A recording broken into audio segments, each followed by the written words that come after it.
Big Brother, mainstream media, government cover-ups. You want answers? Well, so does he. He's Alex Jones on the GCN Radio Network. And now, live from Austin, Texas, Alex Jones.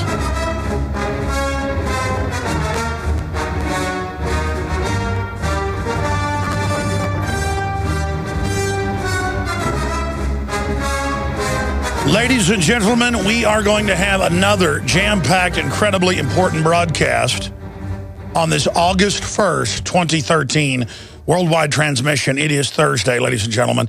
Thank you for joining us. Sha'Carri Jackson is going to pop in with us at the bottom of the hour. There's a big story in Austin that has gotten no national attention, and Sha'Carri went out and investigated it.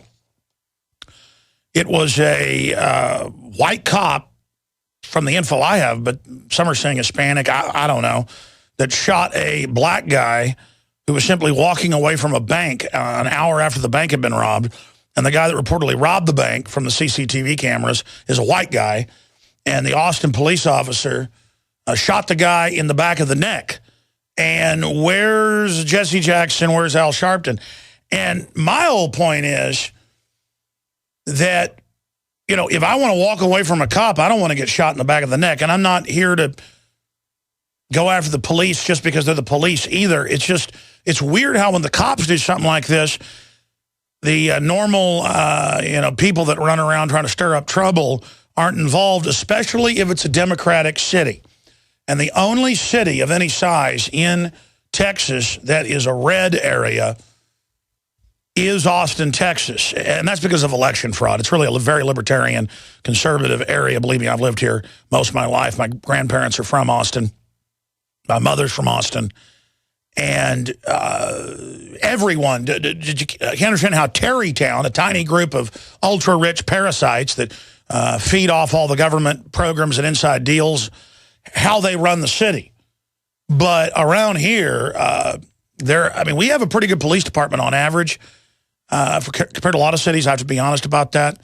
But more and more, the cops, like every month or so, are shooting white guys, black guys, you name it, in the back a lot of times. Like, you'll get out of your car when they tell you, nothing in your hand, the cop will get scared and they'll shoot you. And it's all this instinctive training stuff.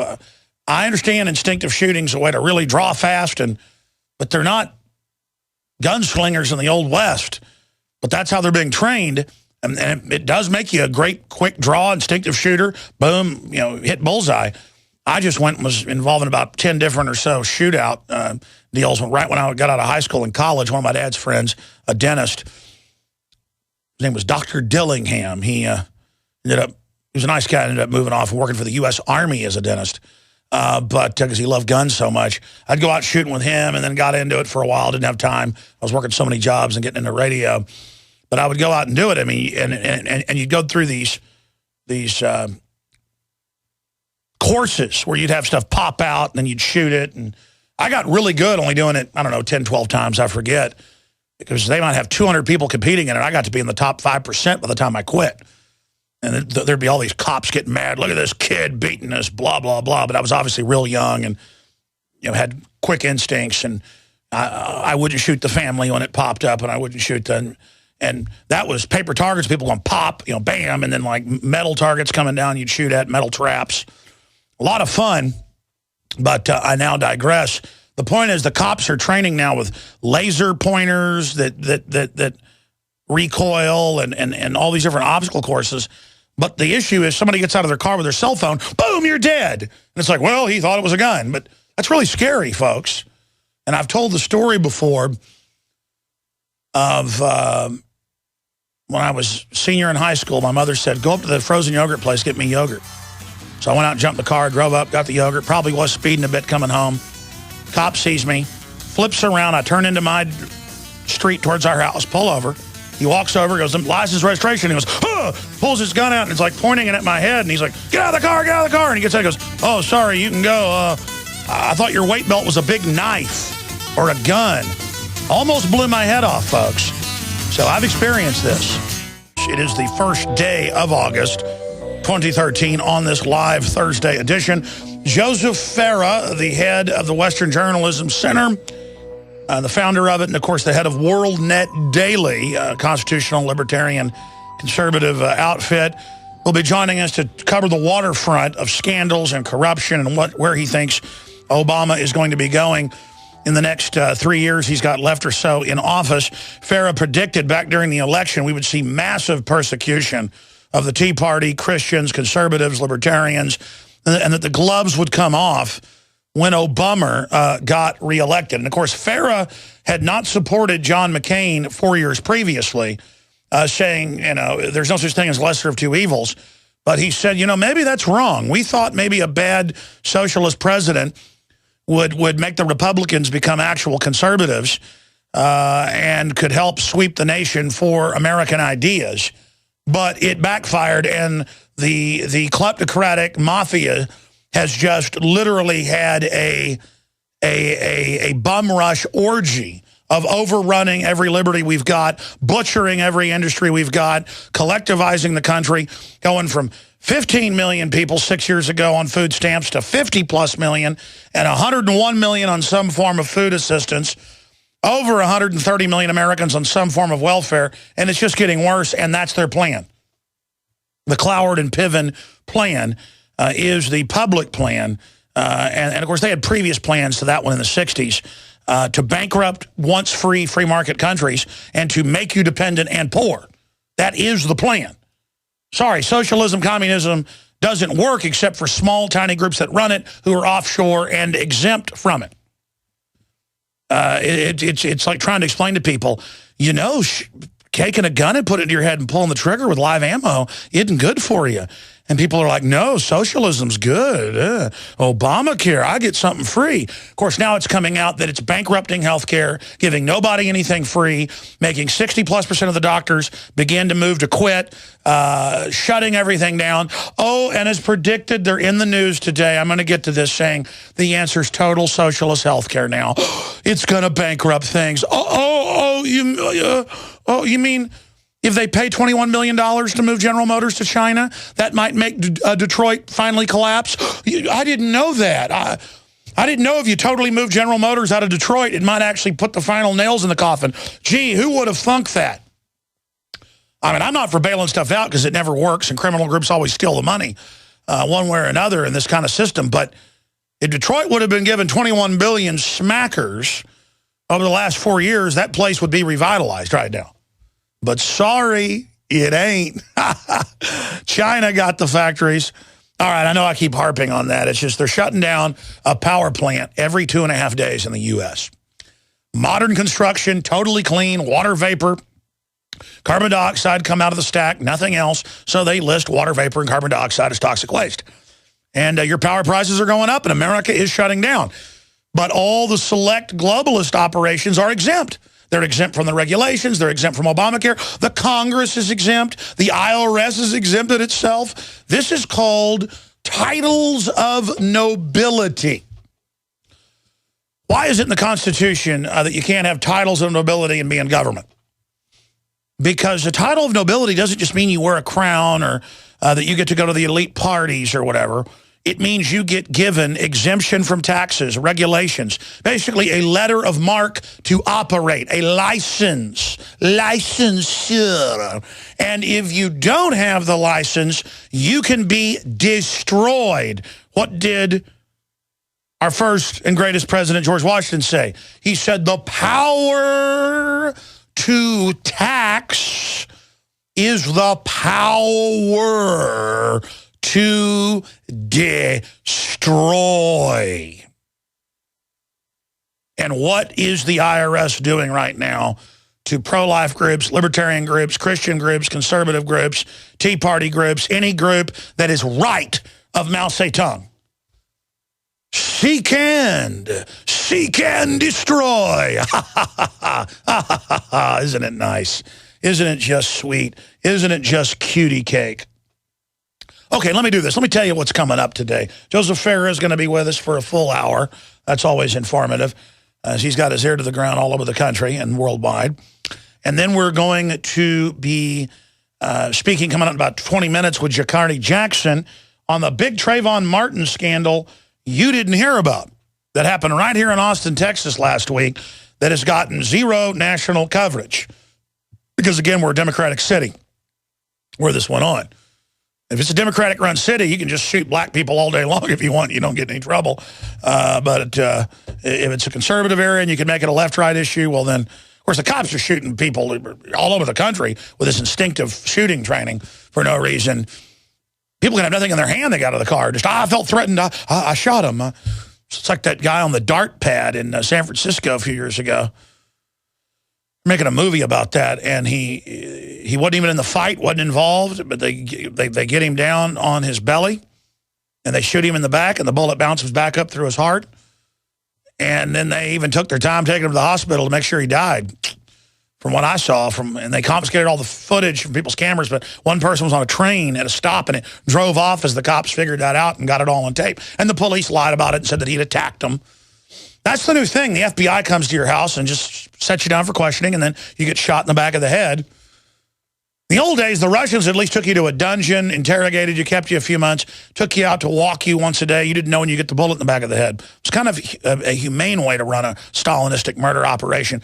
But here, you know, they just come in and get you to answer all the questions and then shoot you in the back of the head. And then admit they kill you, and then classify national security of the autopsy. It's kind of a cool, it's what tough guys do. I mean, it's good that the government has no checks and balances and can do whatever it wants. That always goes really well in history. Your bank accounts are safe. Your kids are safe. The government won't start big wars it can't win. Of course, megalomaniacs that get control always do. But so what? I mean, you know, we're just cruising towards absolute destruction. But everything's okay. Let's just drink some more fluoride.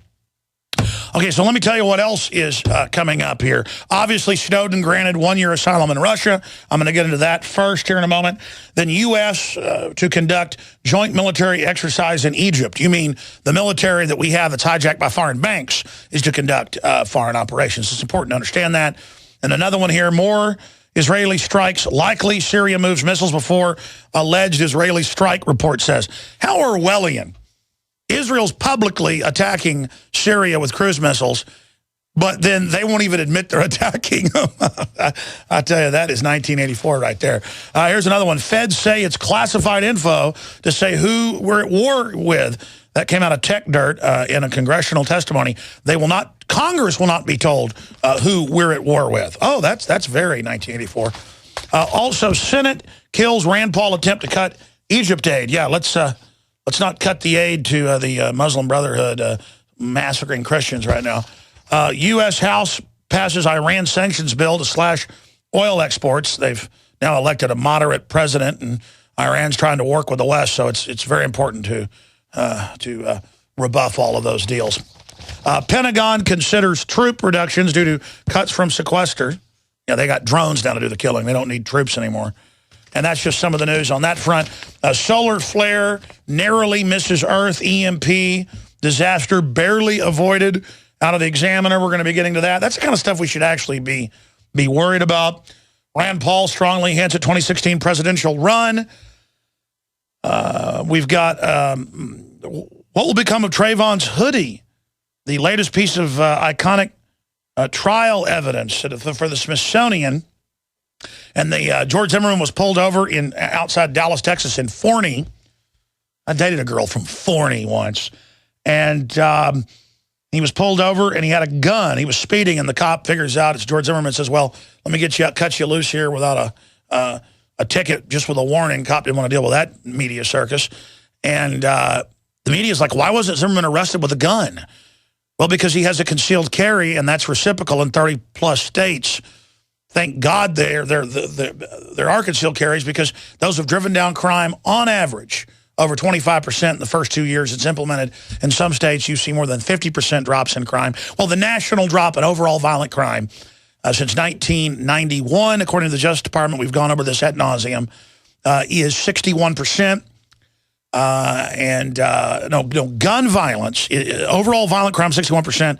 Gun violence, 51%. And gun homicides, where people die, 49%. You can look those up for yourself. So there you go. I mean, overall, more guns means less crime. And even though the economy's imploding, and even though people are leaving Detroit and other globalist controlled areas and flooding cities like Austin, where I live, I saw a big study in the Austin Statesman a month ago that Austin has more poor people moving to it than any other city but Atlanta, which are both seen as quasi-boom towns. Austin, #1, Atlanta, #2. And you do see a lot of robbers and attempted carjackers getting their butts shot off, you know, as they move here from Chicago and as they move here from Detroit and as folks move here from New York City and they come bust into somebody's house and they're not there cowering in fear. They just shoot you with a shotgun. So we are stacking up a lot of dead hoodlums around here. But the other side of that equation is the cops are actually getting shot at more and things, something they're not accustomed to here in Austin, Texas, because everybody's been so armed. In Texas, you know, it's not a very good idea to attack anybody, much less the police. There are a lot of cops now getting shot, so it's not a ton, but more than it used to be all over Texas. So, yeah, cops are killing a lot of innocent people now. That's not a very good idea, is it? So we'll talk to Shakari Jackson about that. But first, did you know the NSA director, or the head of cybersecurity, General Alexander, got grilled at the Black Hat Hacker Convention? We're going to cover that, and Snowden granted 1-year asylum in Russia when we come back. Hi, this is Ted Anderson. Surrender. Alex Jones here, back live. If you go up to drudgereport.com, you can see all the latest news. Kremlin grants political asylum, WikiLeaks refugee status. He certainly deserves it, and I hate to agree with the Russians, you know, our supposed ancestral enemy, even though they're not. We owe the Russians a debt of just incredible crimes committed by the globalists that run our country, actually overthrowing the czars and putting the communists in. Unbelievable what the British and American people allowed our controllers to do in 1917, and that's all on record. So you want to go, oh, they're the Russians, they're our enemies. That was all set up, folks. Kremlin grants political asylum, WikiLeaks refugee status. We have won the battle, but not the war. Now the war into Russia for the next year. Obama meeting with lawmakers on NSA surveillance. NSA X key score sweeps up emails, social media, browsing history, you name it. Spy agency chief heckled at Black Hat Hacker Convention. That's an Infowars.com article. You're the greatest tech talent in the world. Help us, he tells the hackers. Yeah, they're trying to take over the alternative media, the hackers, everybody. That's what this is, with devalued dollars. And you do that, folks, everything falls. Twitter, government info request on rise. Netflix rolls out new tool to profile viewers. Yeah, it's the corporations that lobbied to have this built to then get billions a year.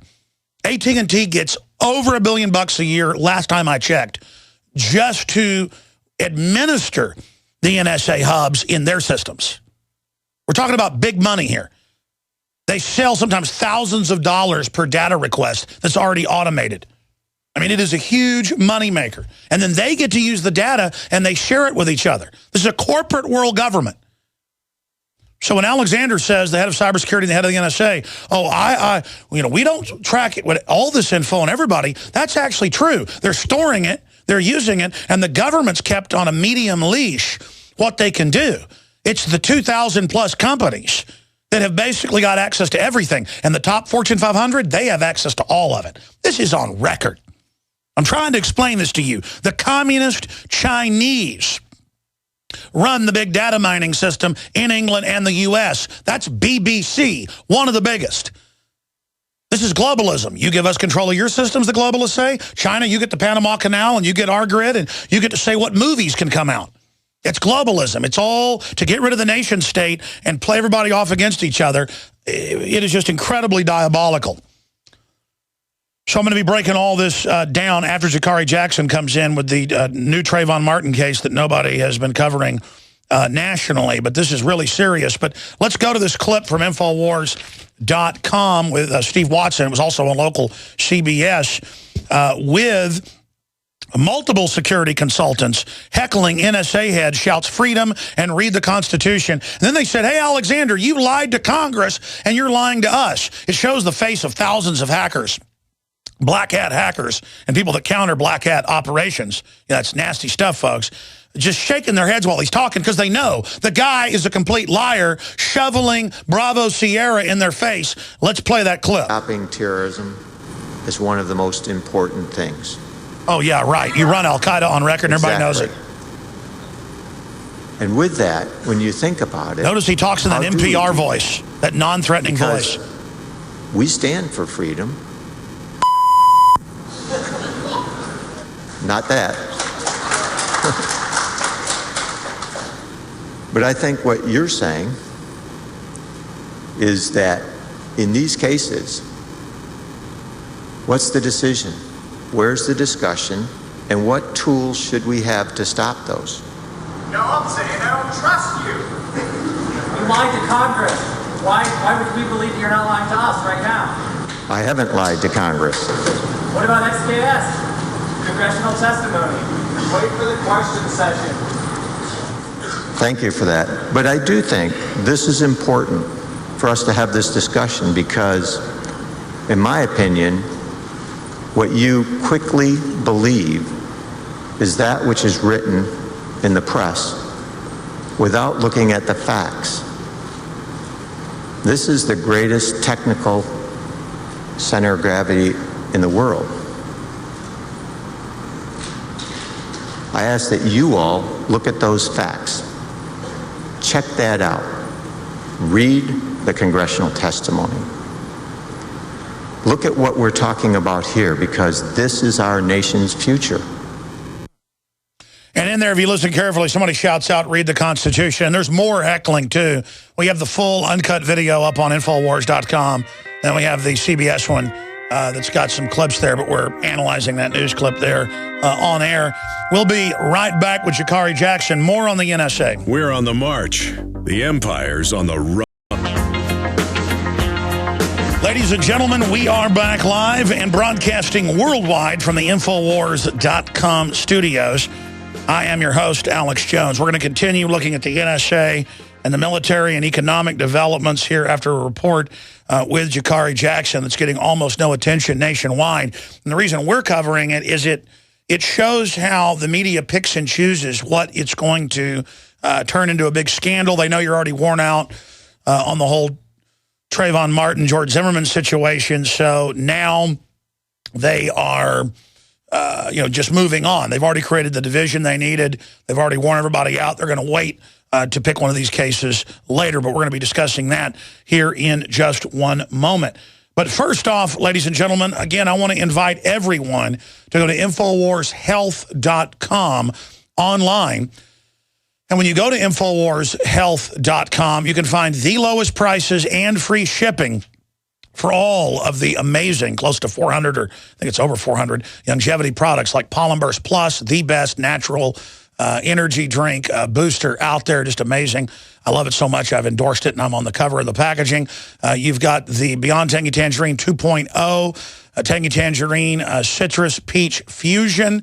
Absolutely amazing. An 8,000 total ORAC score, certified non-GMO, pesticide-free, whole foods. They also have the old Beyond Tangy Tangerine that I like as well, that has a 5,000 something score. This has the highest you can find anywhere, 8,000 score, certified, off the charts, amazing. And your purchase makes the broadcast possible. So it's a win-win, win-win-win.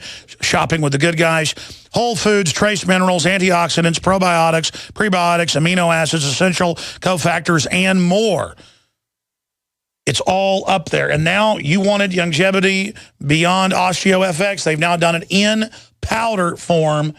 The best for joints, you name it. But whether it's for memory, whether it's for organ health, whether it's for allergies, whether it's for heart health, whether it's for skin health, it's all there at InfoWarsHealth.com. And there's also a toll-free number up there on the InfoWarsHealth.com website, 888-789-9277, 888-789-9277. You can call and the InfoWars team of great folks that we have can answer any of your questions, help you sign up online if you need help, help you learn about different discounts. You can become a distributor for $10 like Costco, a one-time fee, and be part of the club and get other discounts. So learn about the free shipping and everything at InfoWarsHealth.com.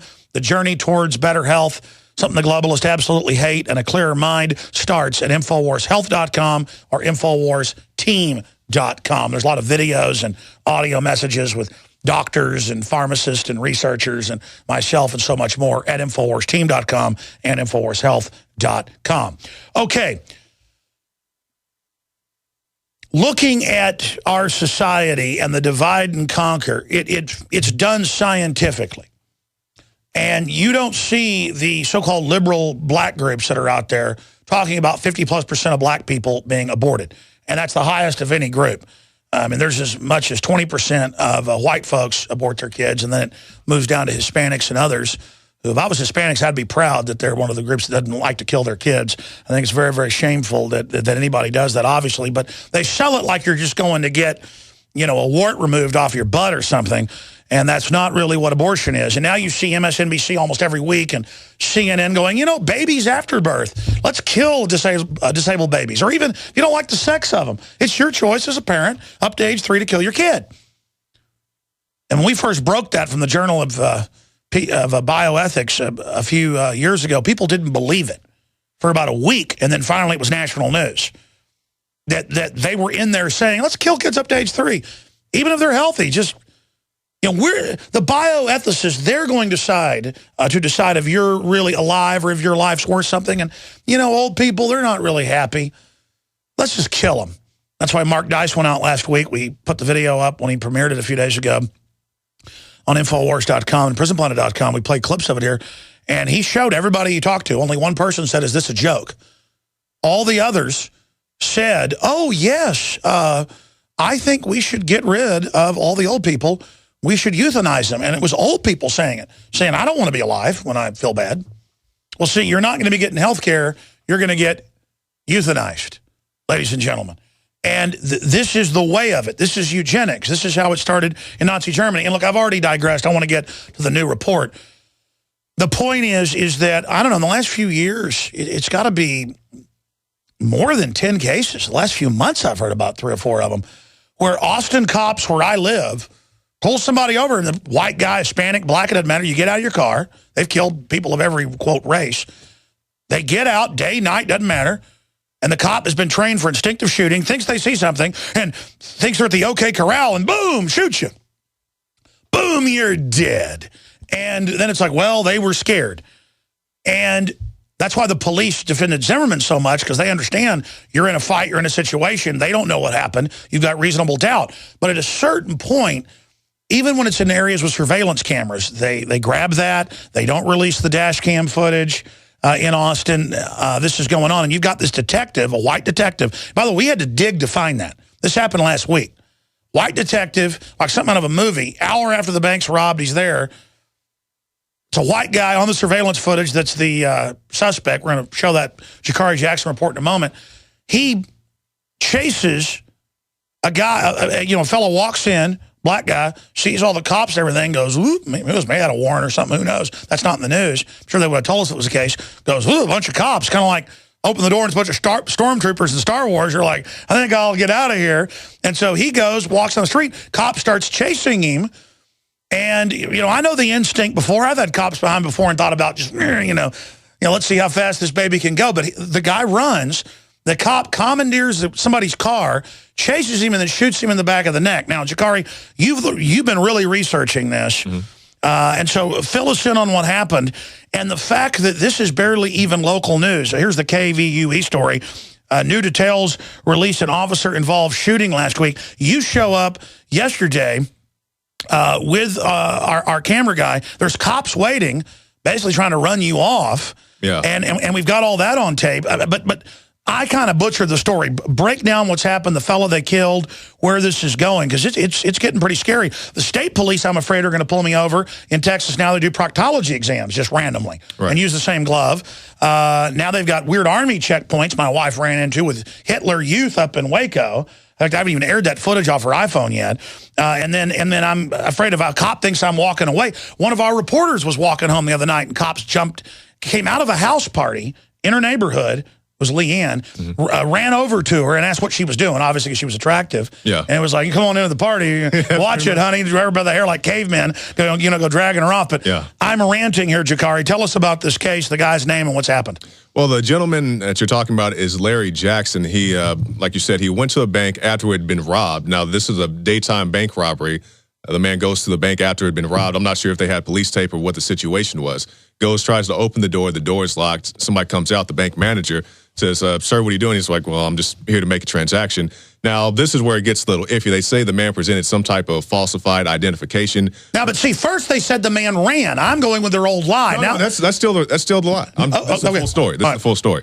So the man presents some identification. And when I was talking to the assistant police chief yesterday, he wouldn't specify what that was, if it was a fake ID, if it was a forged check, or what it was. He might have said, I'm not telling you my name. That could have been it as well. So the man comes in contact with the officer, Detective Kleinert, I believe was his name, and they have a brief exchange. The man says, I'm not staying here, I'm leaving. And the officer says, you're not allowed to leave. The guy walks off, the walk turns into a run, runs down the street, and Josh and I filmed this, and we'll get to that special report in a second. And the guy runs down the street, the officer, for whatever reason, decides to commandeer somebody's vehicle, like James Bond, commandeers somebody's vehicle, drives down the street, meets up with the guy.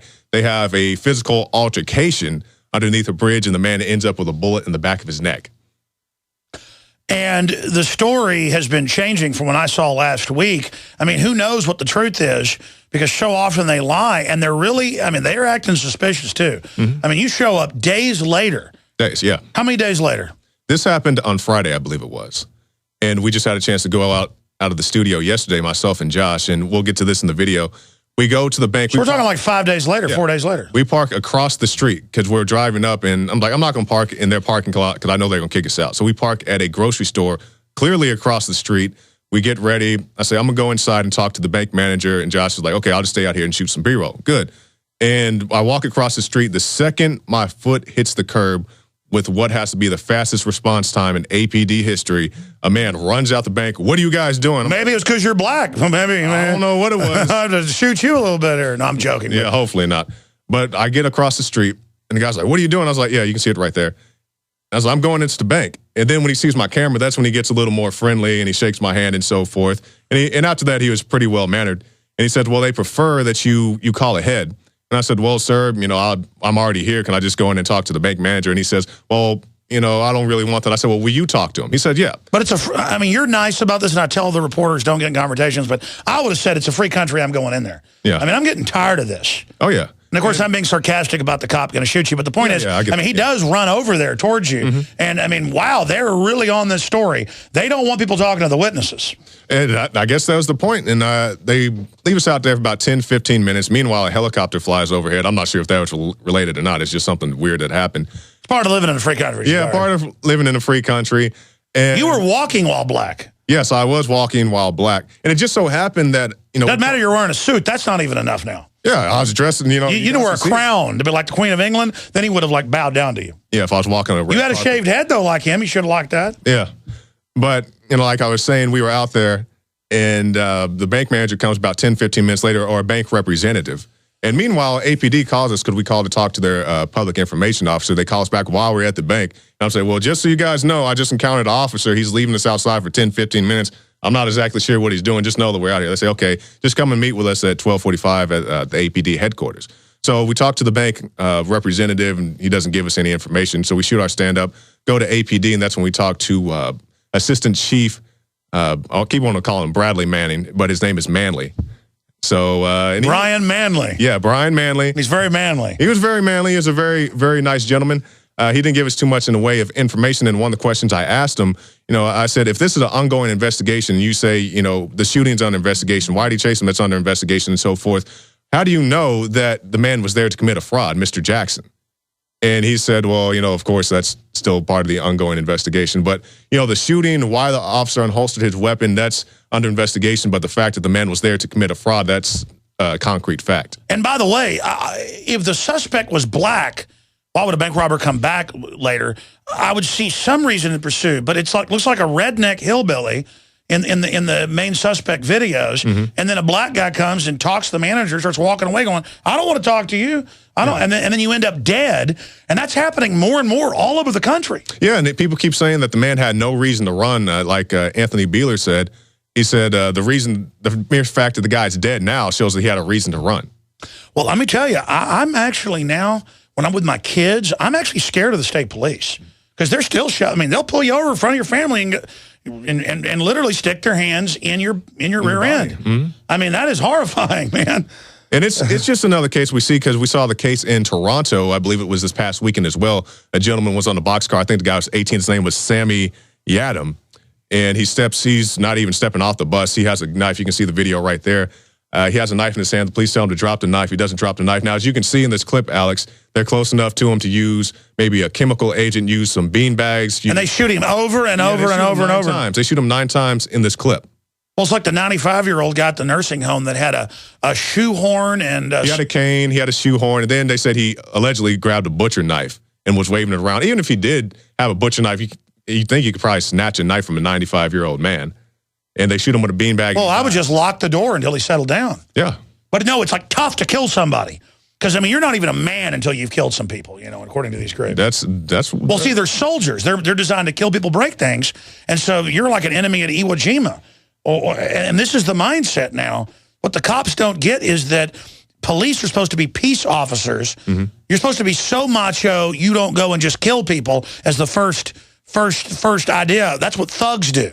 Yeah, and the guy was looking for a fight. The cop was looking for a fight. You know, he chased the guy down on foot first, then commandeered the vehicle. He was going to catch this guy. When he meets up to him, I guess the guy put up more of a fight than he wanted, and somehow another guy ends up with a bullet. We don't even know if that's true. His body. He's shot in the back. Yeah.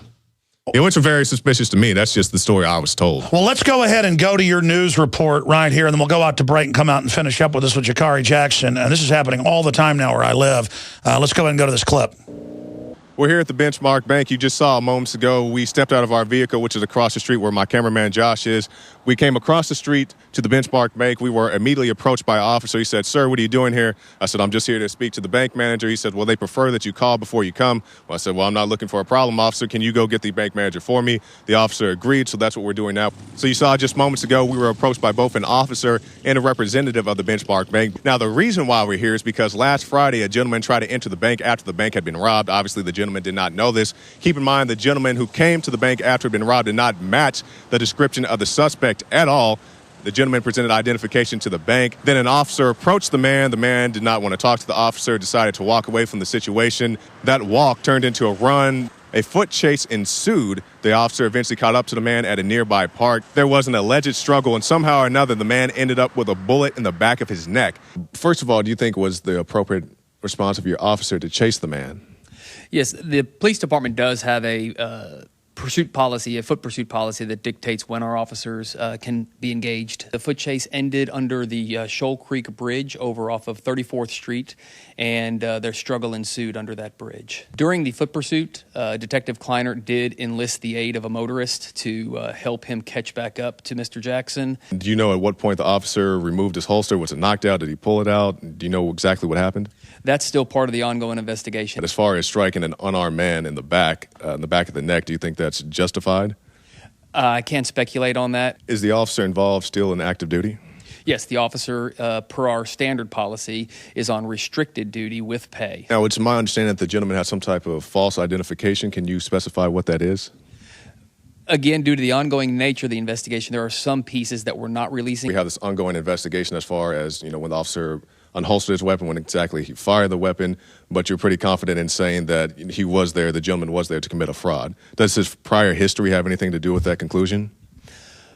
We have not released Mr. Jackson's full criminal history.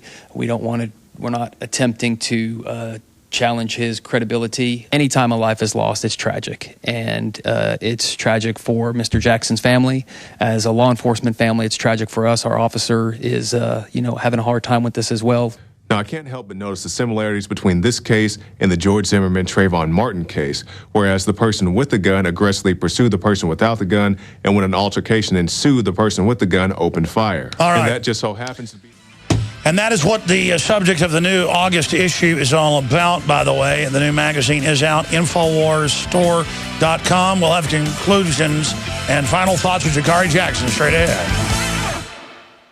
If you... Alex Jones here, back live with Jakari Jackson. Coming up, Joseph Farah is going to cover all the major scandals. And Carney is saying it's fake scandals. It's a hoax that it's bad the IRS is persecuting people. And it's a hoax that the NSA is a big deal. And it's a hoax, on and on and on. We're going to be breaking that down and taking your phone calls. But briefly, I wanted to produce a magazine that's really like a big 60-page color book to expose divide and conquer and how divide and conquer has been used over and over again to give people in the left-right paradigm, especially leftists, that are totally obsessed with whatever the media tells them to be obsessed with, but then not real instances of racism or classism or problems. I wanted to produce, I mean, there's like 4 articles in there. There's a bunch of others on other subjects dealing with divide and conquer. And the cover is Trayvon Martin and George Zimmerman's face fused into one to show how they're trying to divide humanity as a whole. And then on the inside, we've got famous quotes by the globalist. We've got amazing art, patriot art that's just off the charts to wake people up. We've got just amazing graphics in the articles, social engineering and radical division, the Trayvon Martin tragedy that goes over all of that. This is the way to deprogram people. Domestic spy grid designed long before 9/11. Russian forces on American soil, breaking down how more and more foreign troops are training to take on the American people and how that's public information. You want to wake people up, this is it. Fluoride in the water is a chemical weapon attack on you and your family, with all the different Harvard studies, to just give somebody and go, look at this. You know, look at this. Don't give your baby fluoride water. You know, things like that. It's an information warfare weapon. CIA will now openly propagandize Americans. Article breaking that down. Obama conquers internet through executive orders. We got a Ron Paul article in there. A first-rate magazine. How the federal government plans to persecute Zimmerman. The whole divide and conquer program. A big political poster inside. How they're setting up the patsy as the Boston bomber. We've got a political opposition being targeted, how it ties into Richard Nixon, how Obama is beyond all that. InfoWarsStore.com. FBI plan to kill Occupy leaders. We talked about that. There it is. Breaking it down. Just chilling information, ladies and gentlemen. And we're almost sold out of the July issue. I ordered 30,000 extra this time because they have 10 bumper stickers in them. And we've got, I don't know, like 3,000 or 4,000 left. They will sell out very, very quickly because I printed over 130,000 of these instead of the 100,000 we usually do. We're selling them at cost. You can get the July issue with the 10 bumper stickers to wake people up in your area with statements like, listen to Alex Jones, forbidden information, Infowars.com, America's been occupied by globalist forces, 6 medium, 4 big ones. You can get those but below cost. It's an info weapon. And you can get a year subscription at cost or buy the new magazine in bulk, the August issue, InfoWarsStore.com. This is for people that aren't awake. They really pay attention to print now because print's going out. It's been very successful. Jakari, in the last minute, we've got any other comments about this tragic case of Mr. Jackson, Larry Eugene Jackson Jr., 32, here in Austin, Texas, and the police. They're acting very suspicious. If they didn't have something to cover up, I don't think they'd be acting like this. Yeah, and it's unfortunate that Acevedo is out of town. I believe he's in California dealing with his mother. His mother's ill, from what I understand. Sad to hear that. Yeah. But this is the situation. Overzealous police chase a man down and shoot him. You know, like you said, we're not sure if they're... Could have just shot him in the leg. I mean, just running to deserve to die? I mean... I don't know. I mean, and then just the note... I think if Trayvon was running from Zimmerman, he should go to prison for that. Yeah, trying to defend yourself from, you know, an overzealous person. It's a very unfortunate circumstance, and hopefully get to the bottom of it. And I really want to know how they know if the man was there to commit a fraud if, you know, they don't want to be explicit with that information. You know, they're very close-mouthed about it right now. Well, I would add this. They've been killing a lot of white people like this, too. Oh, yeah, I don't see... But I mean, it might be racial, though. We don't know. My point is what's scary is that it's just a total culture to kill us. It's discrimination against citizens, civilians, as we're called. Right? This is GCN. We'll be back with the second hour. Infowars.com. Joseph Farah, straight ahead. Coming up in the next segment, Joseph Farah of WorldNetDaily.com. is going to be joining us to cover the waterfront. First, I'll say, hey, what's front and center on your radar screen? When we get this kind of guest on, I'd like to cover the waterfront, and then I'll get into the latest on Snowden, getting political asylum in Russia, Bradley Manning. We'll get all what's happening in the Middle East. We'll go over Rand Paul. He's going to run for president. That's guaranteed. That's always been the plan, I can tell you right now. I'll just leave it at that. By the way, I can get Rand Paul on the show. They make a big deal out of it when he comes on. They attack him. They demonize him. It doesn't even boost our ratings when he comes on. I've known the guy for 14, 15 years. So that's why we don't even get Rand Paul on. Last time he was on, he called us to come on. And then they make a big national issue out of it. And I think overall it's, not positive for him, so we don't even get him on. That's how we operate around here. But you know what? It's been about a year since he's been on. Maybe it's time to get him, get Rand Paul here on the transmission. And, why should we let them dictate who can come on the show by demonizing him? Even though I can get him on the show, I still leave him alone because I know it causes a conniption fit in his operation whenever he does it. That's why Rand Paul's so great. We always have C-SPAN on, and like every week I see him in there live, he just gets better and better. And now he's diffusing Chris Christie, going, hey, why don't we get a beer? Stop acting like I'm bad to not want to have all this foreign aid. Stop acting like, I'm a crazy person. And he just gets more and more popular. So does Ted Cruz. That'd make a good ticket. Rand Paul, Ted Cruz. The Paul name's bigger, so he should be the presidential candidate, and the vice president be Ted Cruz. That'd be power-packed right there. Doesn't matter. The robots do the voting in so many areas. Yeah, plus Ted Cruz, isn't he from Canada? They were U.S. citizens, and then they had him up there. That's right, he's eligible. That's right. John McCain was born in the Panama Canal. The thing with Obama is he's got 3 aliases. We don't know who he is. That's a fact, folks. I remember 5 years ago, we mentioned Barry Soetoro, even 4 years ago, even 3 years ago.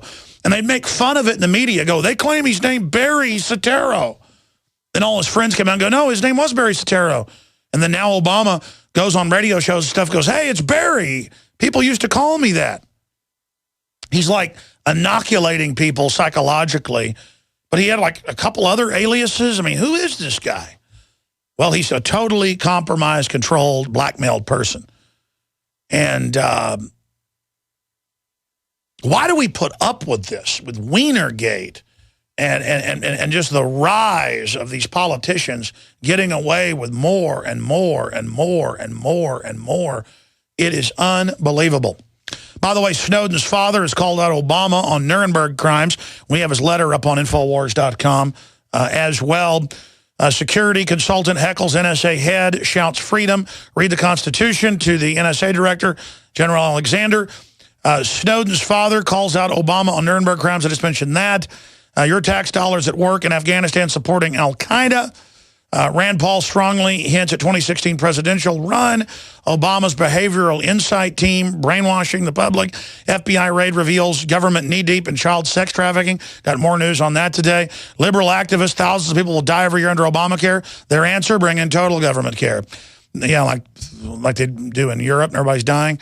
The most important number in the entire U.S. economy, I want to get into that. That's all up on Infowars.com and Prisonplanet.com. We've got Obama defending Larry Summers against charges he's unfit to be Fed chairman. Larry Summers helped get rid of the Glass-Steagall Act. This is one of the main authors of the derivatives global meltdown fraud. And isn't that just classic that they want to make him Fed chairman? Be like making Hitler the head of the Nuremberg trials. But he'll get in there. Maybe Larry Summers can send photos of his wiener out there like Wiener did, and then we'll all make a big, well, that's the prerequisite. You got to be a total freak who's absolutely devastated society, and then the mainstream media will worship you like they worship Wiener. All right, we'll be right back, ladies and gentlemen. Protecting. We are now into the second hour, broadcasting worldwide on this first day of August 2013. I'm Alex Jones of Infowars.com and Prisonplanet.com. I know we have a lot of new affiliates picking us up all the time, and some people are not familiar with the show. I am a syndicated radio host, documentary filmmaker, and a constitutionalist, libertarian, paleo-conservative. And the media today calls anybody who's not a complete authoritarian communist a right-wing extremist. And so if standing for liberty and freedom means I'm a right-wing extremist, then I will also take that mantle on.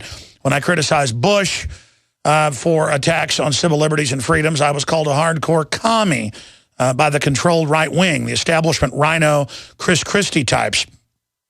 No, I'm someone that stands for the Bill of Rights and Constitution. And I know that Joseph Farah, founder of the Western Journalism Center and a man who, of course, ran big newspapers across the United States before that and founded back in 1996 WorldNet Daily, a pioneer along with drudgereport.com, WND.com, a pioneer in publishing, filmmaking, radio shows, you name it, a pioneer really in taking the old muckraking real journalism, Americana-type journalism, and putting it into the 21st century.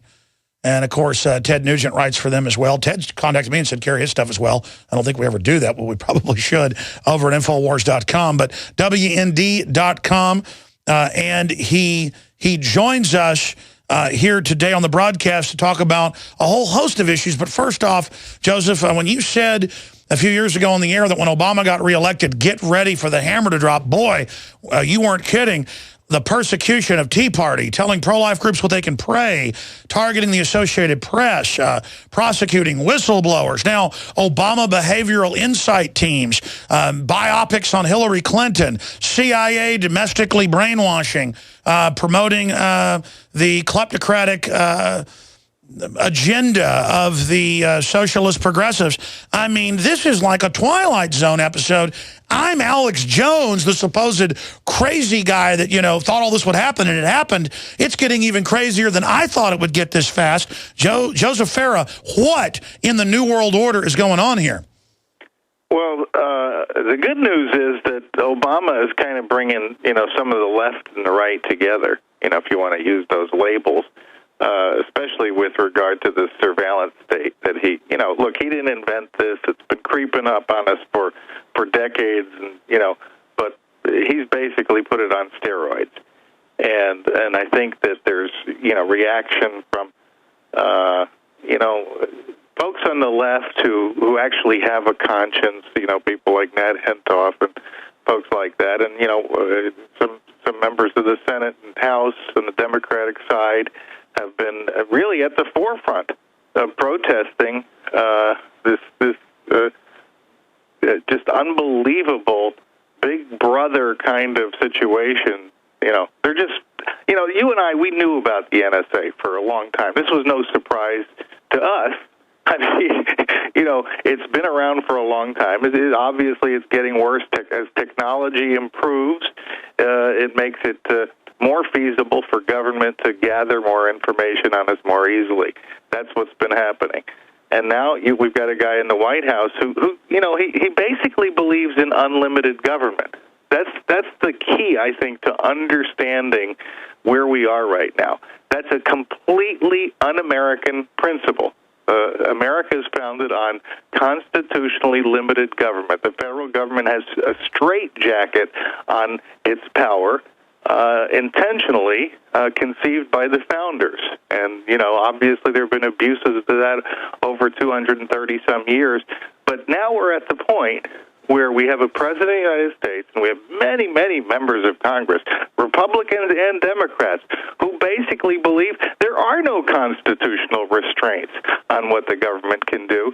And that's why, they vote in favor of preserving and even expanding this incredible abusive surveillance state that they've created, all in the name of fighting terrorism. I got to tell you something, Alex.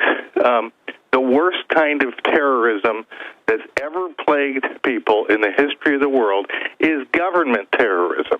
And that's what we're up against in America today, of all places. It's shocking. And by the way, they try to cast or frame what you say as radical. That is Americana. That's what the country was founded out of. The flower of the Renaissance. That was the entire idea. That's what they'd been through. They knew that. Governments killed 262 million people, according to the University of Hawaii study in democide.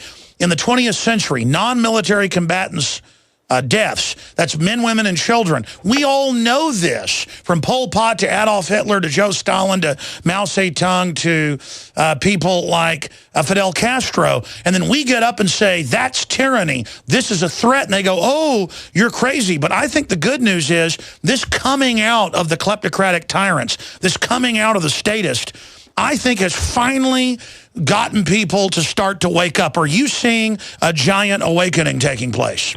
Well, I don't know if it's a giant awakening, but I think it's very encouraging, let's say, that this is not a debate that is strictly along party lines or, the traditional kind of ideological lines. It's really about people who I think, believe in the Constitution, or at least parts of it, and those who don't. Those who really think there are no limits to government and that we'd be crazy in America to succumb to the constitutional restraint. And that really makes it a lot easier, I think, for people to understand. Now, there's this problem. There is terrorism. There is this outside terrorism thing. You know me. I've been exposing the Muslim Brotherhood. I believe it's real. I don't believe it was invented to scare Americans. There are threats that we face in the real world. But the question that we have to ask ourselves as Americans is, are we willing to give up everything that's beautiful and all the liberties that abounded at the founding of this country, over this fight with a bunch of terrorists? And I say the answer is clearly no. And I think we have an opportunity with the media exposure. Think about this, Alex. 10 years ago, was the media writing about the NSA? The NSA was doing 90% of what it's doing right now 10 years ago, and nobody was concerned about it. Well, Americans, they really were in the dark. You knew this. I knew this. Your audience knew it. WND's audience knew it. But, 99% of Americans did not know that the government was in their bedroom. It was on their telephone calls. It was, looking at what they were typing on their computer and what websites they were visiting. It was tracking them with their cell phones. This was all happening before. Well, now they know it, and there is, if you look at the polls, it's very encouraging. Americans don't like it. In fact, there's a poll out today, I believe, that shows Americans are more fearful of government surveillance like the NSA's than they are of terrorism. That's a breakthrough. Well, there's an article out today that if you Google pressure cookers, you get a visit from the police. It just gets more and more ridiculous. They're spying on everything. I mean, you see stories all the time where in France somebody makes a joke on a text message and the cops are there an hour later. It's all being read. It's unconstitutional. And I want to quantify this since you raised it. I know there have been radical extreme Muslims since they attacked Europe, hundreds of years ago, right. And then that responded with the Crusades. I know there's been Wahhabis before Saudi Arabia was Saudi Arabia. My point is that they use that threat, which is overblown, to then target the Tea Party, libertarians, gun owners. Look at how they say now the threat isn't Muslim extremists, it's libertarians, gun owners, returning veterans. That's when I said, and I pointed out, our government helped organize al-Qaeda in the fight against the Russians. They helped protect them. They turned a blind eye to it. They're now using them as the main force against Syria in Libya. Our government, helped bring, kick out the old dictator of Egypt to put in the new, front guy, Morsi, who was, many, many times worse than Hosni Mubarak. So my point is that they are using radical Islam to take over areas, destabilize things they want, while separately using it to take our liberties away. That's exactly right. That's the way it works. And, of course, the real answer to, preparing Americans to do battle with any enemy, whether it's terrorism or a more conventional kind of threat, is, we've always been armed. Americans have always been armed. That's why it's never been invaded by any foreign power, right? And so, but what are they trying to do? They're trying to take our guns away. And so that puts the lie to the fact that they really want to do anything about terrorism. And there's a report out today that says that, they've been saying, well, look how many terrorist operations have been thwarted because of this NSA spying. And it turns out there really are only 2 that they can even substantiate as having anything to do with this program. Yeah, so whatsoever. end our entire free society over something that's less dangerous than honeybees. Right. I mean, I've just had it. I agree with Jesse Ventura. I just say, let the danger, let it be there. We'll deal with it when it happens. That's the way it is. And if we really catch some country attacking us, there'll be reprisals. It's ridiculous. I mean, it's all being used to power grab, to mission creep. Joseph Farah, the founder of WorldNet Daily, and its editor-in-chief's our guest. We'll come back in the next segment and get into this coming out of communism, socialism, and collectivism. And Obama saying you didn't build it and there's no tyranny around the corner and your kids belong to the state. Why are they doing this? We'll ask Joseph straight ahead. For over 5. Some of these same voices also do their best to gum up the works. They'll warn that tyranny is always lurking just around the corner. You should reject these voices. There you go. Because what they suggest is that our brave and creative and unique experiment in self-rule is somehow just a sham with which we can't be trusted. Talk about brainwashing. He acts like you're attacking America if you're worried about keeping the country free, saying the government is the people. Well, no, it's not. It's exempting itself from everything it's foisting on the people fundamentally, and then saying, if you've got a business, you didn't build that. Somebody else made that happen. And, of course, we're all collectively connected, but it's the power of the individual that then raises the power of the collective, and the individual is at the head. The individual is sovereign, not the government and the big brain bugs on top directing the overall architecture. And now Joseph Farah, the head of WorldNetDaily.com, why do you think they're just coming out in the public with everything now and throwing it in our face? Is it an attempt to just acclimate us, or since they can't hide it, they're going to go ahead and flaunt it and maybe move the Overton window? Is this some move towards learned helplessness or a Stockholm syndrome? What's happening? Well, look, I think the agenda is very clear, from Obama and not just Obama, but, Obama epitomizes it. That, what these guys really like and have always liked for most of their lives is socialism. That's where they want to take us, whether you call it communism or socialism, same difference. And a good example of this right from Obama's mouth in the last few days was, his high praise for Ho Chi Minh.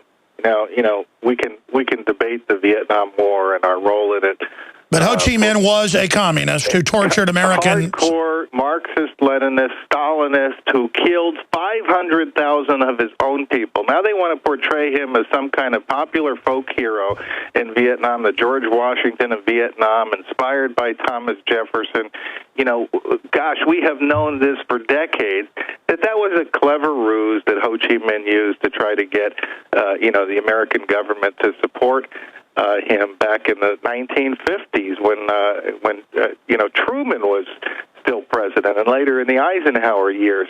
But we know what Ho Chi Minh was, and now they're trying to recast Ho Chi Minh, just like they did. They did in the 1960s. It was a communist disinformation effort, and now Obama's using it. The president of the United States is portraying Ho Chi Minh, this mass murderer, this terrorist.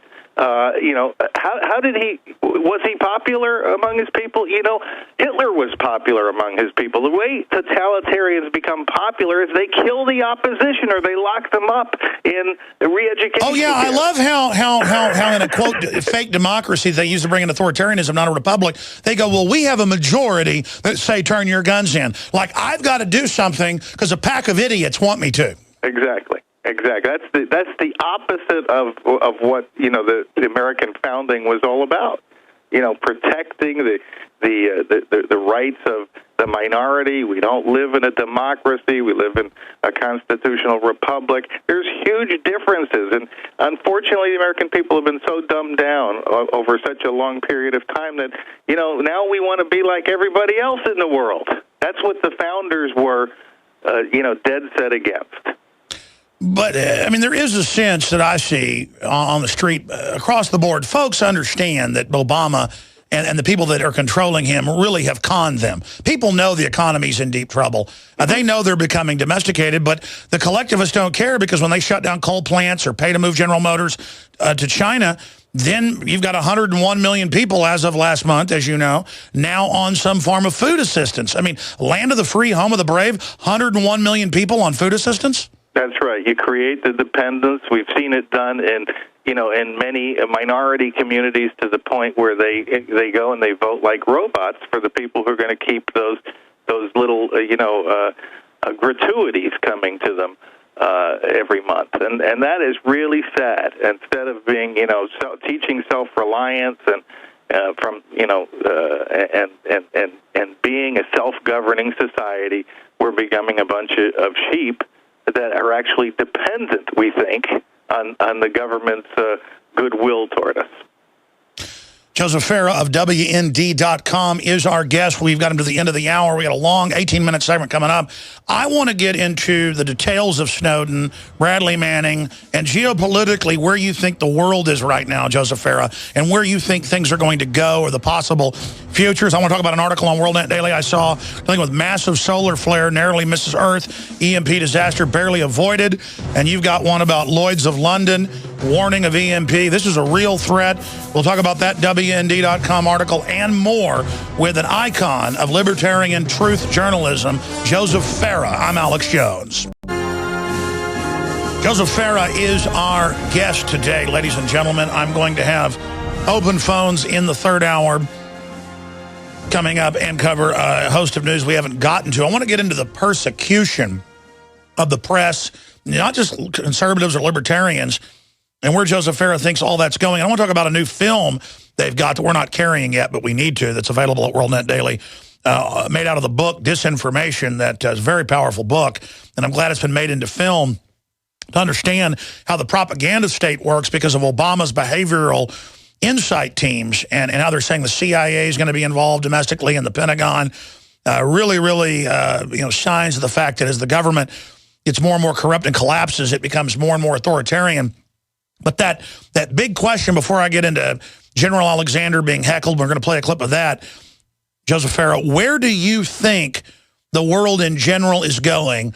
I mean, I know that we all affect that and the future isn't set, but generally, geopolitically, domestically, what is the map of the world, tyranny versus liberty? Well, there's a couple things happening at once, obviously. One is, we've got economic problems in this country, of course. But the thing that, is when you look worldwide, you see this is really a global crisis. So all the economies are on the brink. Even economies that, have been thriving, like in China, all of a sudden the parties come to an end here.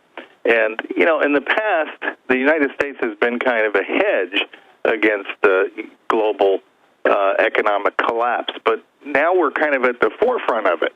And so there's not going to be any place to go when that hits and the dominoes fall. And so that's one thing. Then, of course, you've got the issues of, I do believe that the Islamic threat is real. I think the Middle East is going to continue to be in great turmoil. What many people in the United States have called the Arab Spring is really anything but a spring. It's like a nuclear winter that we're headed into, and that's going to be very destabilizing, not only for the economy, but just a matter of self-preservation. And so, I think those are the two main things when you look at the world globally right now that are potentially disastrous for us wherever we live. And it ties in, I think, Alex, to what we're seeing in terms of the creep toward authoritarianism here in the United States and around the world. Why now are we headed in this direction? Why are governments trying to, get this iron-fisted control over the people? Well, I think it's because they know better than we do where we're headed. toward this great economic collapse. And I think that they see that as an absolute necessity when, they're no longer able to send out Social Security checks and food stamps and so forth. They realize that the only thing they're going to have, their only response can be to use force to maintain some kind of order. And let's quantify. It is very scary. Let's quantify that. Why then try to disarm the general population when that's a hedge against letting things get out of control? And undoubtedly, if you look historically and economically, the world is sliding into global depression. There's no way I can see with the current policies globally to get out of that. So they intend to make lemonade out of lemons and use it to consolidate even greater power. But when we talk about a collapse, what are some of those factors from your well-researched perspective and your whole research team of some of the top minds in the world on finance, like Dr. Corsi? Where do they think it's going, and what's the timeline? Well, it seems like we're hanging on by our fingernails. For instance, people have pointed to Greece as kind of, the canary in the coal mine. When Greece goes, it could set off. But they keep propping up the canary in the coal mine. The canary in the coal mine is on life support system, and so therefore, they think, well, that's their hedge against this ultimate collapse that's bound to take place at some point in the future. But when you look what our economic policies in this country are unsustainable. We know it's the same situation in Europe. They're slightly more advanced than we are. But you look at the American debt right now at $17 trillion, and you realize, if you just look at the number of zeros in 17 trillion, it should be a wake-up call to everybody. But too many of the American people just believe that somehow government's going to pull a rabbit out of a hat and get us out of this fix. And there is no fix. There's no fix for $17 trillion. That's like close to 100% of GDP in the United States of America. That's the debt. And so how do you deal with that? There's no dealing with it. The only way you can deal with it is to say, well, we're not going to make it bigger anymore. We're going to freeze it right where it is. And there are probably only maybe 20 to 30 members of Congress who feel that way today. And that's why, I started this red ink campaign, No More Red Ink campaign, to try to get people to pressure members of Congress for this very logical step, which is don't keep increasing the debt limit. Don't keep passing these continuing resolutions. Don't keep giving Obama all the borrowed money he needs to, build Obamacare and all the other crazy programs he wants to do. We can stop. Sure. Well, now he's sounding more dictatorial. I saw him on the news last week go, I'm not going to allow people to block what I'm doing in Congress. And he just, on every subject, carbon taxes, you name it, just does whatever he wants. I mean, don't all the Democrats and Republicans get that this will collapse the culture and ruin their kids' future if they don't turn back now? Because it's not debatable. It's funny, they all say it. They all say it. Even Obama says it. Even Obama will tell you, you just have to go back a few years when he was in the U.S. Senate, and he opposed raising the debt limit. He said it was unsustainable back then. He said we couldn't go on like this. He said it as a presidential candidate. He has said it as president over 2 terms now. But he keeps insisting that even any talk of not raising the debt limit and continuing this process. What was it? $6 trillion or so when Bush left. Now it's $18 trillion, isn't it? Well, we're adding about since Obama came in over $1 trillion a year. So this is about his 5th year. He's added about $6 trillion in debt in 5 years. Yeah, but then I've seen breakdowns that it's even more if you look at. We're not even dealing with the clever accounting bookkeeping tricks that they're doing. For instance, according to the Treasury Department, the debt hasn't risen in like 80 days. And the reason for that is they can't borrow money if they go over $17 trillion. So they keep borrowing it and insisting that they haven't borrowed any money. Sure, but the real numbers I've seen is it's well over 18 trillion, and that's with and that's not even counting the unfunded mandates. So let me understand this from your perspective, shifting gears back to the Middle East. Look, what is the method to the Obama controllers, who are a lot of the same people that run the Republican Party, to put al-Qaeda in Syria, to turn Libya over to the radical Wahhabiist, and then why has Israel been helping try to take Assad out? Because Assad was no longer offensively messing with anybody, and then what do they think they're going to do once they've put these radicals in control of Syria? I mean, I guess just when they attack the West, they'll just take more rights. I guess that's the plan. Right. I think there are two answers to that. Number one, why does America do this? Well, I don't know why exactly. I'm not 100% sure, but it does put the lie to the idea, the notion that these guys are really interested in fighting terrorism when they're placing in power people they say attacked us, namely Al Qaeda. So that doesn't make any sense. My guess is that it's part of some vast, globalist type conspiracy. Yeah, geopolitical. Yeah. Now, what about Israel? I think that's a more interesting question, because you would think, well, isn't this sort of self-defeating? Why are they siding with not the bad guys, but the really bad guys in Syria, and trying to overthrow Assad when Assad offers them some stability? And I think the answer to that, this is my guess,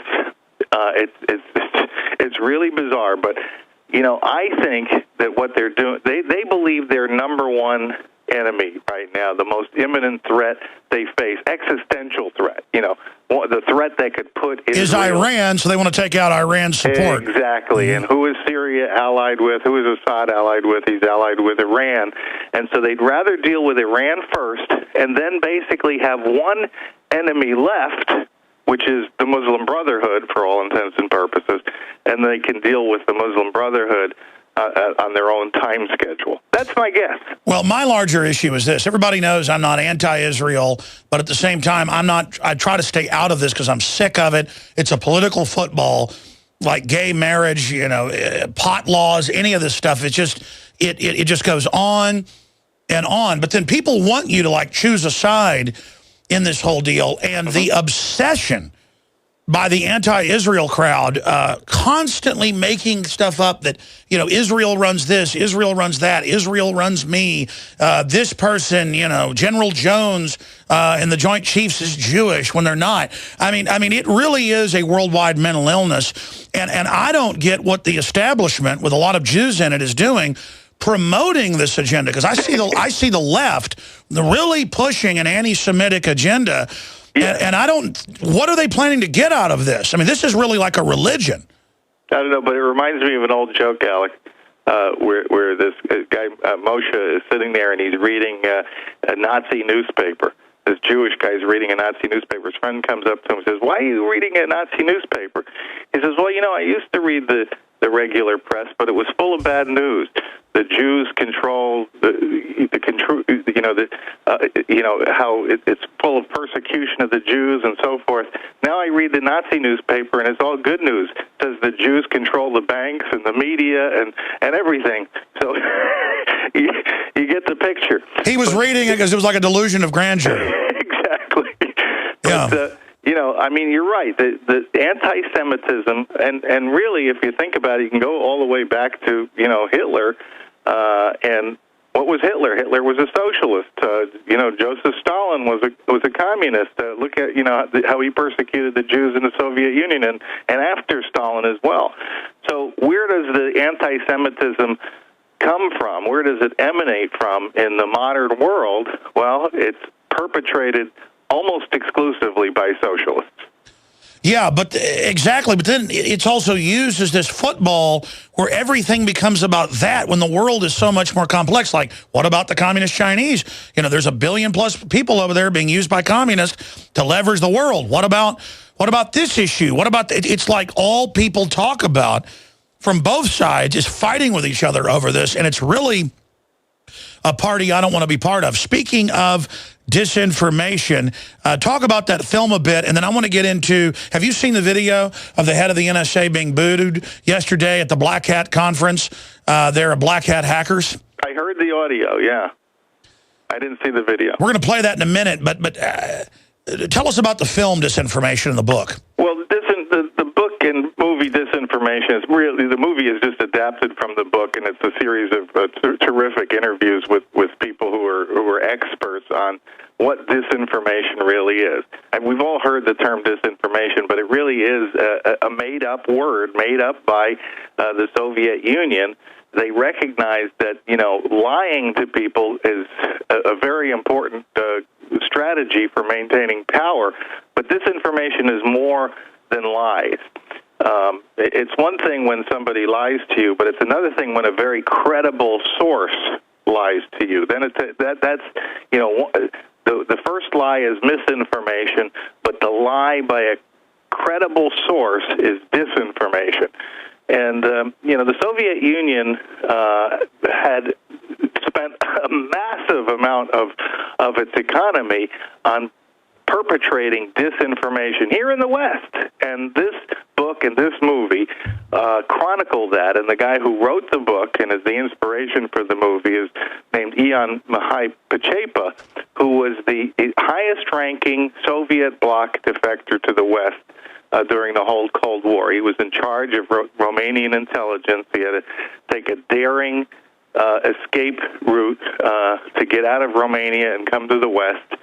He's been living under a new identity ever since, constantly faced still to this day by death threats from Romanians and communists around the world. Who, by the way, have now basically taken over the EU bureaucracy. Exactly. And imagine yourself being this guy who comes here in the late 1970s to escape to freedom and to help the West understand what they're up against with communism, and now seeing communism effectively taking over your new homeland. Well, please help us get him on. I want to play, speaking of disinformation, the NSA director who lied to Congress and said, we don't collect any data, and had to admit 2 days later, okay, I lied. And then now he lies to hackers that know full well what he said is pure bull. Here's a clip of that. I want to get Joseph's take on it. Stopping terrorism is one of the most important things. Freedom! Exactly. And with that, when you think about it, how do we do that? Because we stand for freedom. Not that. But I think what you're saying is that in these cases, what's the decision? The heckler said Bravo Sierra. And what tools should we have to stop those? No, I'm saying I don't trust you. You lied to Congress. Why would we believe you're not lying to us right now? I haven't lied to Congress. What about XKS? Oh, he admitted he did. Congressional testimony. Wait for the question session. Thank you for that. But if you disagree with what we're doing, then you should help twice as much. Read the Constitution. I have. You should too. I mean, the arrogance of that. And then he doubled back and said he didn't lie to Congress. He admitted that, okay, that wasn't true. Right. I mean, this is unbelievable. You know what struck me the first time I heard that is this guy sounds like a hypnotist. He's trying to put us to sleep with his speech. Well, you weren't listening last hour, were you? I said that. It's an NPR voice. I've talked to high-level NPR people off record. They tell them to do that on purpose to lull people into a trusting place. I want to come back with Joseph Farah and have you continue with what you're about to say. That's why I like Joseph Farah, folks. He gets it. I mean, that whole NPR voice. See, I'm here like this trying to wake you up. They're there going, oh, don't worry. Oh. It's like to be all right, it's our final segment with Joseph Farah. Then we're going to start the next hour and take your phone calls on the NSA issue, on Snowden, on where the whole world's going, whatever you'd like to discuss. First-time callers today in the third hour, 800-259-9231. 800-259-9231. And, of course, you can also Check out all the films, books, and the new magazine, the T-shirts, the Patriot apparel. All of it supports the broadcast, plus it's the best stuff out there. The Pro Pure water filtration, all of it at InfoWarsStore.com. Or you can call and order or ask any questions, 888-253-3139, 888-253-3139, or InfoWarsStore.com. There's also a P.O. box there on the site, and all the hundreds of great vitamins, minerals, and other just amazing supplements, the best out there at InfoWarsHealth.com as well. Joseph Farah, we've only got about 5 minutes left. I appreciate your time. I know you're a busy guy. You were getting into all the bureaucrats now do these little neuro-linguistic programming things. People used to always ask me about this, and I went and looked into it. And there's other systems, and whether it works or not, they really are teaching NPR people, MSNBC people, government people. And I've been to Agenda 21 meetings. They talk like this. They go, everything's fine. It's like a cult or something. That's how cult leaders talk. You were starting to talk about that. What's your take on this? Alex, yes, everything's going to be all right. Big Brother is your friend. Turn in your gun. Do they do this at MSNBC? Whenever I turn on MSNBC, they're shouting at each other. Well, no. Some of the shows do that, but then they have others where they do talk real like this. No, I mean, I think there's something going on there. I don't know who's propagating this, but it is NPR-like, and I think that most people who listen to NPR are not really necessarily hearing the information that's being conveyed. You know, they're being put into some kind of a trance. Well, who are these guys on the classical channels where sometimes I'll listen to them and almost run off the road? They're like, and next we have a Johann Bach piece in A minor by the such and such orchestra. And I'm like, I'm so good. You are the personification of the opposite of all of that. I have to hand you that. No, I've been told by some people sometimes it's like nails on a chalkboard, but that's what America needs. Right. I'm like the Yosemite Sam of talk radio. Oh, I hate commies. Well, you're the town crier. And, you know, we're in those kinds of times where we need people waking us up. And I commend you for the great job you're doing. Absolutely, sir. We appreciate what you're doing. Do you think overall Obama is in deep trouble? But I guess Republicans won't try to impeach him. He could only be in big trouble if there was, some organized opposition. And the Republican Party is not organized opposition to the Democratic Party. At least the leadership of it isn't. And, I think they're about to hand him all kinds of victories. They're not going to defund Obamacare, even though they have the power to do that just in the House of Representatives. And it has no support. I mean, take Karl Rove, Chris Christie, and others. They spend more time attacking Rand Paul and libertarian types that are the future of liberty instead of going after Obama. Right. I'm glad you mentioned Rand Paul, because I think there's some guys like Rand Paul. He stands out in my mind, but there are a few others who, they're in positions of power. They're in the Senate. They're in the House, and they are, I think, beginning to send out a different kind of message to people, a message about liberty, about self-government, about all the things we believe in. Oh, it's scaring the establishment. That's how you know they're dangerous. Yes. I mean, they're denounced by Republicans and Democrats alike, but it doesn't do anything to dampen their support, and I think that's great. And I hope we have a president. I hope so, too. Joseph, thank you. You are listening. Well, I'm focused today. I'm kind of calm. Even though I sound animated, I'm focused. And so we'll see. This may be the day, unknown for years, where I take a lot of phone calls. When you hear somebody hang up, that's your chance to come on next, 800-25-99231. I got a bunch of news I'm going to get to. I didn't get into the solar flare thing with Farah. I should have done that. I'll do that later. But right now, let's go right to your phone calls. Drew in Colorado, you're on the air worldwide. Yeah, what's up, Alex? How you doing today? Good, sir. Good to have you on with us. Thank you for having me on today. Do you see USA Today yesterday? Or is it published once a week or something? Because I didn't see it. No, what was it? The luxurious 250-square-foot apartment that everyone should be living in nowadays. Guys, will you pull up USA Today, the new 250-square-foot apartment? Yeah, that's being pushed everywhere, that It's so trendy. They're going to. They say they're going to jack your taxes up so high you can only live in a 250 square foot coffin apartment. Agenda 21 from Austin to San Francisco to New York. They're passing or trying to pass laws, which of course the establishment. I mean, imagine these are rent-seeking globalists, and of course they want to screw you. And yeah, there it is. Many apartments are the next big thing in U.S. cities. Yeah, because you're going to be so incredibly poor. So chic and cool to be poor and treated like cattle. Oh, no, if you go to Whole Foods, literally, I've seen it where half the mags are. It's good to be poor. It lowers your carbon footprint. It's good to, and it's so sexy. And they'll come over and say, you shouldn't have 3 kids. And they'll come over and say, you're shopping well. You've made good decisions. And I'm like, listen, I know this is overpriced non-GMO stuff and half of it's GMO. I'm just trying to, please don't nudge me. Please don't behaviorally modify me. Please don't do it. But they are. They're just authoritarians who think it's sexy to be slaves. Right. And all of us know how that story's going to end. And how a new one will play out. We'll see how that goes. But Oprah says it's good. Oprah. I actually had Melissa Melton, one of our great reporters, and she was here with us. She went with Aaron off into the sunset to do their own reporting. They're doing a great job over at TrueStreamMedia.com. But she did a report on the coffin apartments we had her go out and do that was pretty good. We ought to dig that up and air that towards the end of the hour. You know, I'm glad you bring that up, terrorist. You're not looking, because people have to understand, it's not to make it affordable. It's to jack up prices on everything.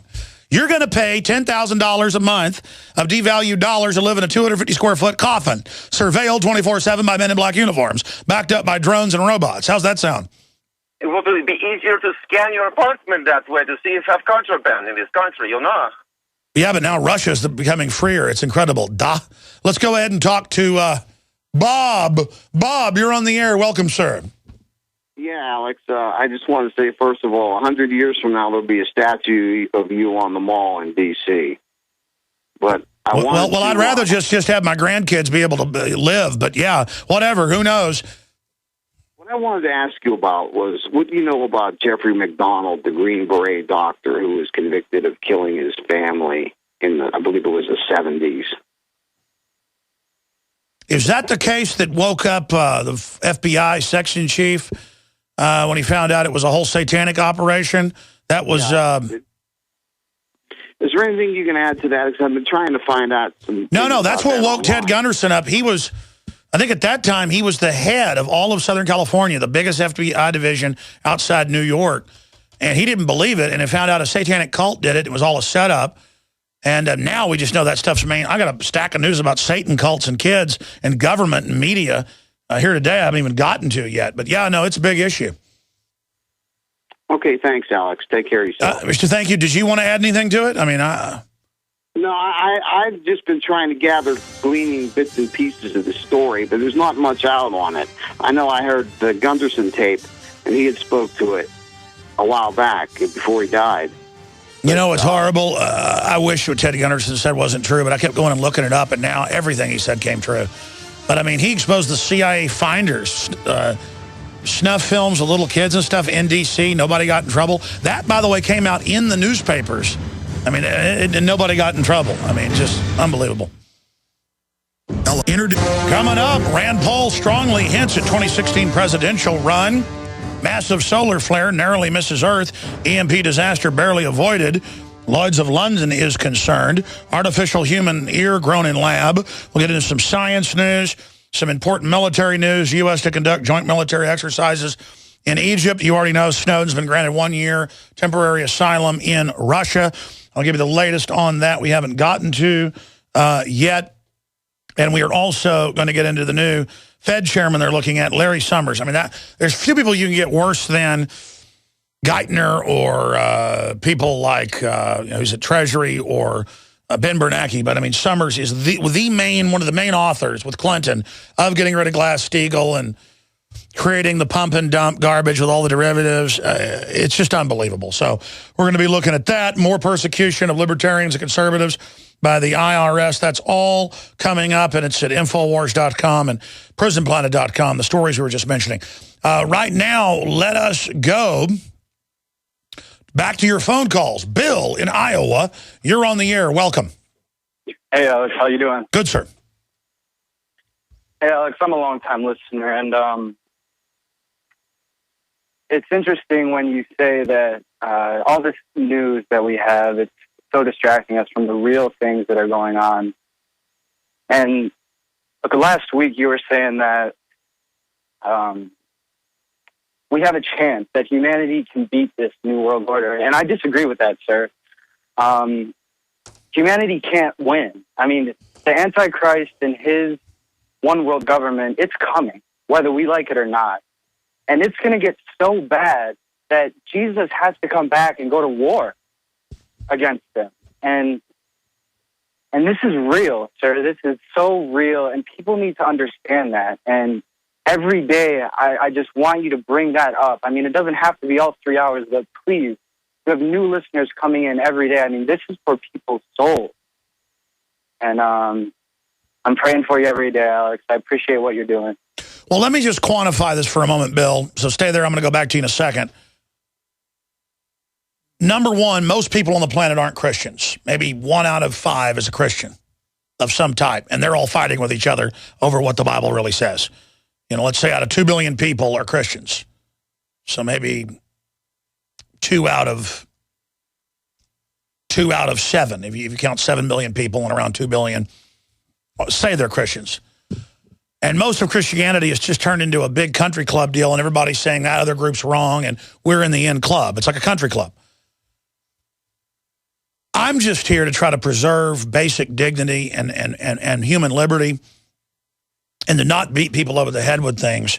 And I see most of the churches I go to, I don't care if they're Baptist or Methodist, or if I go with one of my friends before to his Catholic church, it's the same thing.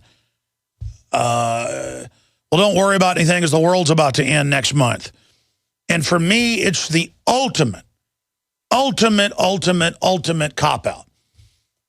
Let's say the Antichrist is going to show up in 10, 20 years. I'm sick of always hearing it's going to be 1987 and 1992 and 1999, and these preachers, saying it and just obsessing, and this event in the Middle East is this and this is that. And then they say it's the same event over and over again, and it's going to happen on this date. No man knoweth that if you supposedly you're a Christian.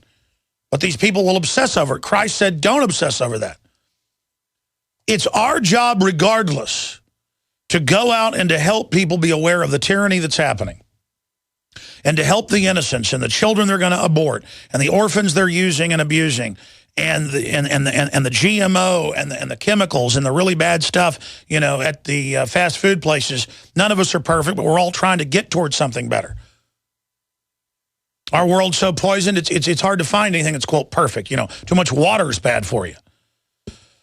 But it's about trying to be good. It's not about saying, I'm good, I'm going to tell you how to be. It's about, hey, I want to be good. I want to build something better. I want to be a better person, because it's fulfilling.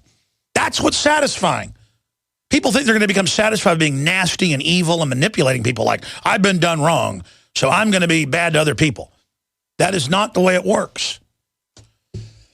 That's why I have forgiven people that have lied about us and attacked us and done horrible things, because if they're just having a hard time and obviously dumbed down and twisted, and you can see that with discernment that they're just having problems and they're not inherently evil, then it's best to forgive them. Because hating them, just gives into the whole thing, and to try to help them. Now, if somebody's consciously evil and psychopathically manipulative, they're the enemy and have to be dealt with. But then I don't enjoy crushing them. They've got to be, done away with like you do, a cat you're putting to sleep because it has brain tumors. But good people have to realize that we're not supposed to be wimps either and just walk around and, that's Christ-like, because that's not actually who Christ was. It's the opposite. And the money changers, the manipulators of society, they're the real enemy. They're the plague. And Christ beat them with a whip and overturned their tables. We have to politically and psychologically do that. And the Bible says the beast will wage war on the saints and overcome them. But through that, you'll have the greatest awakening revival the world's ever seen. The people have to be tested to show who they really are.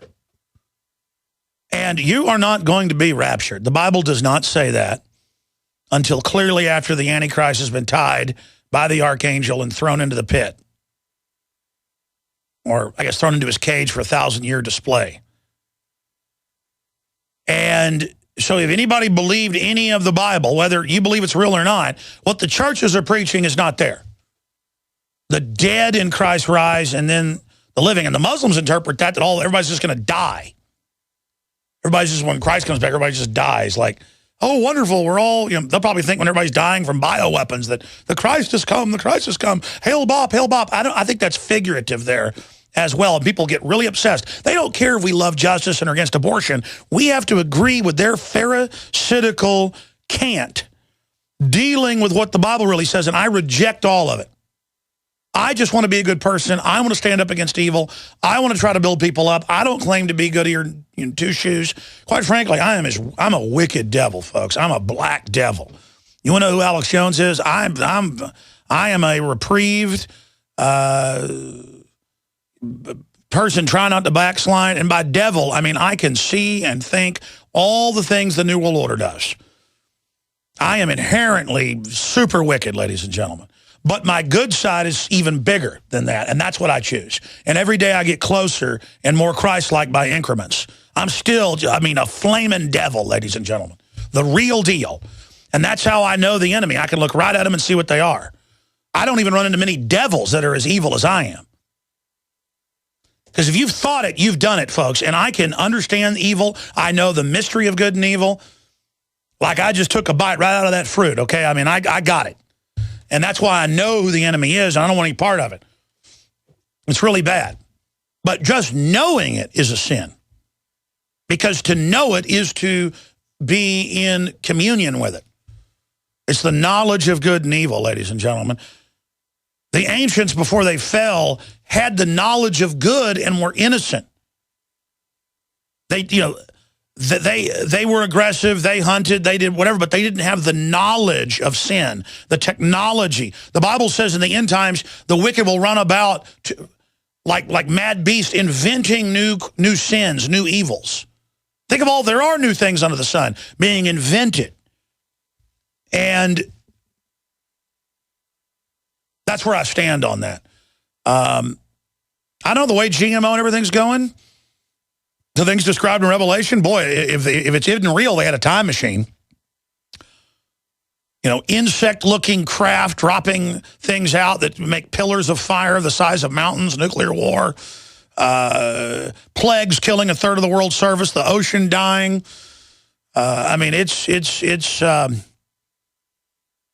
Even if you don't believe it, the globalists have taken it as a model, as a template. So thank you, Bill. Do you have any other comments to that that you'd like to talk about? Yes, sir, I do. I agree with everything you're saying. And just like you, I seek the truth in everything. Both of my parents are pastors, and I actually went to school. I thought about going to seminary. And I just want you, Alex, to please question why you call yourself a Christian. Yeah, there you go. I know the only thing that satisfies you guys is talk. Look, I understand it, and I've got family that are Baptists that are like this. Listen, it's a Pharisee deal about how you've got to tell everybody about are you a good Christian all day and mess with them so much they're going to go, no, I'm a devil worshiper. I'm going to go party. Shut up and leave me alone. You don't understand that, and I appreciate your call. I mean, the religion is not henpecking everyone. The Pharisees came to Christ and said, you're with money changers. You are with tax collectors. You're with prostitutes. You're with people that do unclean plumbing. What are you doing? He goes, well, these are the people that will listen to me. You go up on your hill, up there on the Sabbath, and you'd pray in front of everybody in public and tell everybody how great you are. We all know what's really going on. And I'm telling you, it's a country club. Most Christians I know have arrived at the most elite country club in the world, and all they do is sit around reproving each other and talking about how great they all are and how good they all are, just constantly. And that is why everyone is running from Christianity, because what's being pushed is not Christianity. Now, I said I'd take a lot of calls. That was an important call. I spent a lot of time on it, but I'm done. Hey, I already told you I'm as wicked as the day is long, okay? What I'm telling you is that I see the good in you. You have to see the good in me.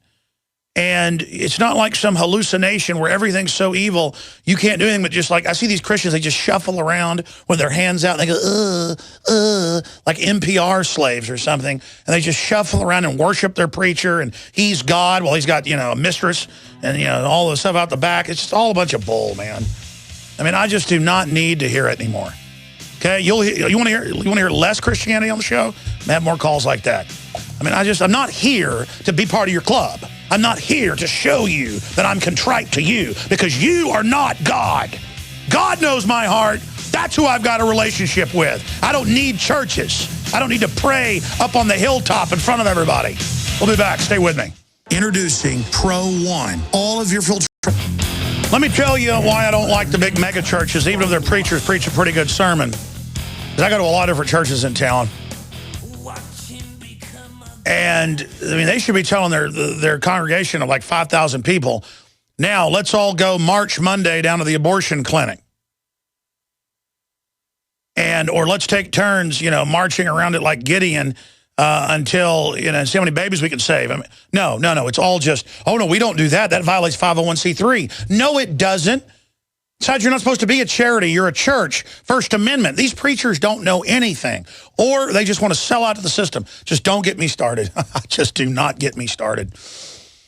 Boy, these government-run churches want to just sit there and henpeck everybody, and I won't put up with it.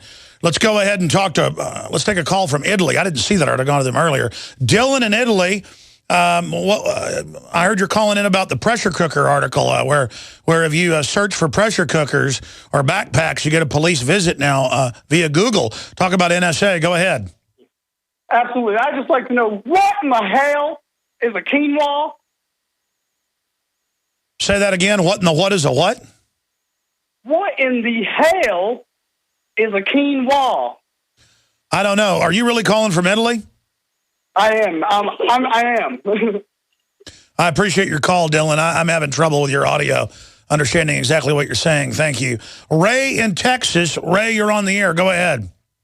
Hello? Yes, sir. Yes, sir. Shortly after World War II, President Harry S. Truman met with those soldiers who were held in the concentration camps of Germany. He was so moved by their statements that when soldiers in black uniforms showed up, they knew bad things were going to happen. He was so moved by that he asked Congress to enact a federal civil right, and he signed it into law, that no civilian force in black uniform may make or take police action against a citizen of the United States.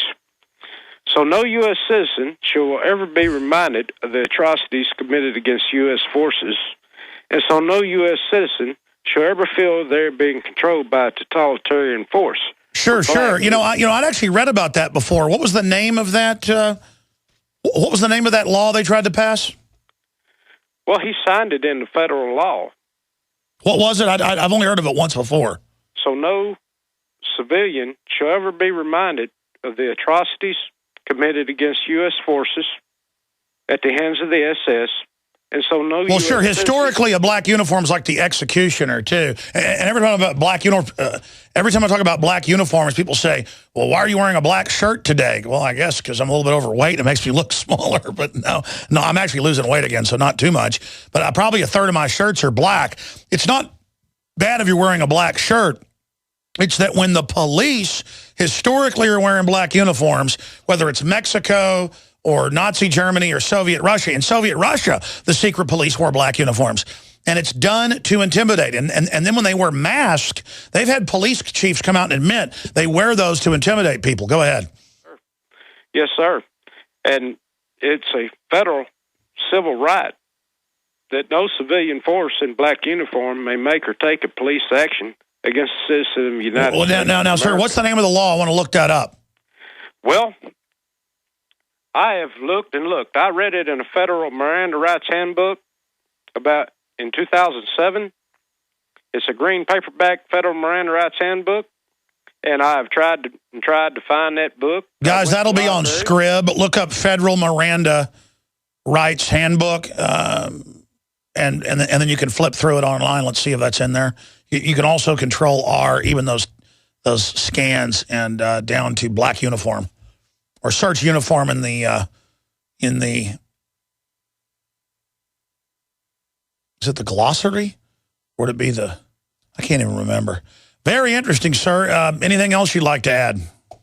I would like the American people to stand up and defend the Constitution. And I thank you for being a patriot. Well, God bless you, sir. I appreciate you calling in. Yeah, here's the article up on Infowars.com. And it's Google pressure cookers and backpacks get a visit from the cops. And it says, my husband said, no, my wife uses it to make quinoa. That must have been what the caller was calling about, and I couldn't understand him. And it says that, well, we'll cover this article when we come back from break, but yeah, it's up on Infowars.com. Very, very bizarre. Whatever printer we have that's doing this, we need to change it, because when we print it, it never has who wrote it. It tortures me when I get these articles. But I saw it on Infowars.com. That's why I've got to go search it right now so I can find it. It's from Atlantic Wire. Thank you, guys. Yeah, and it turns out these guys are like Italian, and they're not Muslims. We're on the mark. All right, folks, let me hit some news. I'm going to go right back to your phone calls. Quinoa is a grain that you do have to cook under high temperatures to make it edible. And it's a Spanish grain. And it was Michael Cantillano was looking for information online about pressure cookers, or Michelle, or her husband, in the same time frame was Googling backpacks for their children.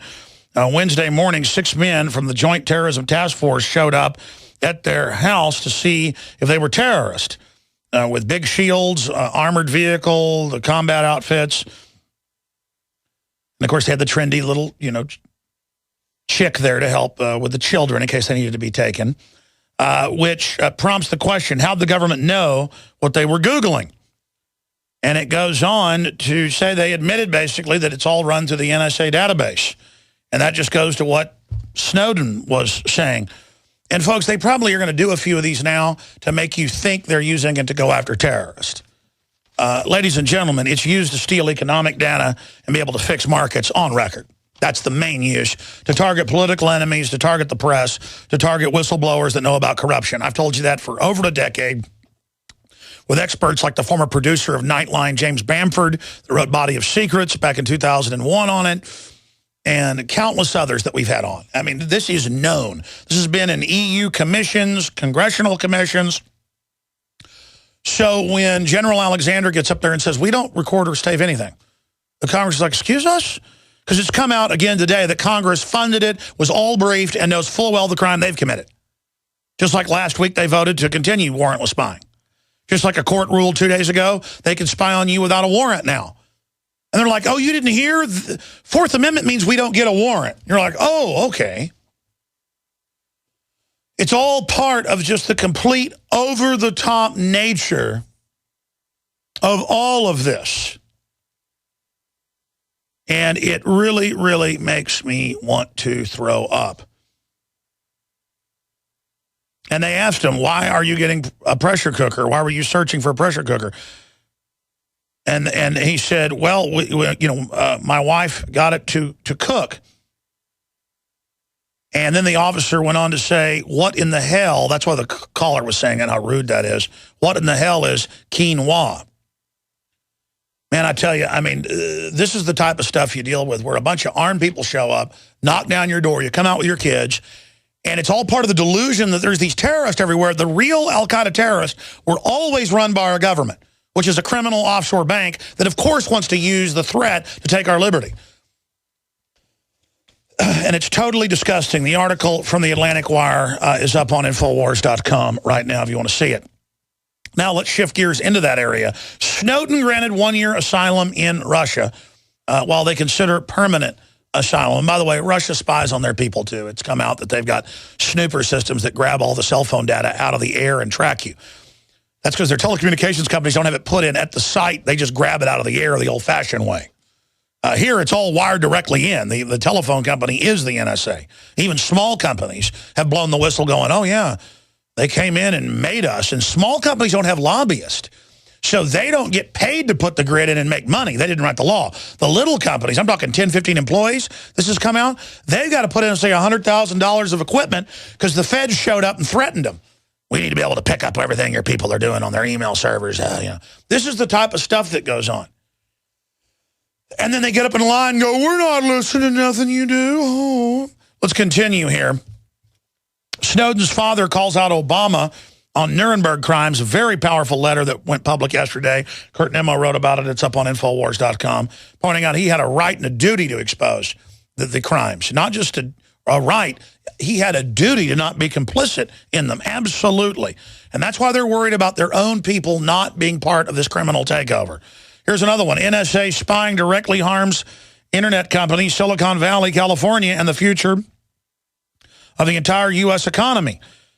Money Magazine points out, well, yeah, because all that infrastructure costs billions and billions a year to put in, it passed the cost on, and then we can't be competitive with other countries that aren't the, quote, pivot, of world data. We're not the pivot. We're the pivot of them spying.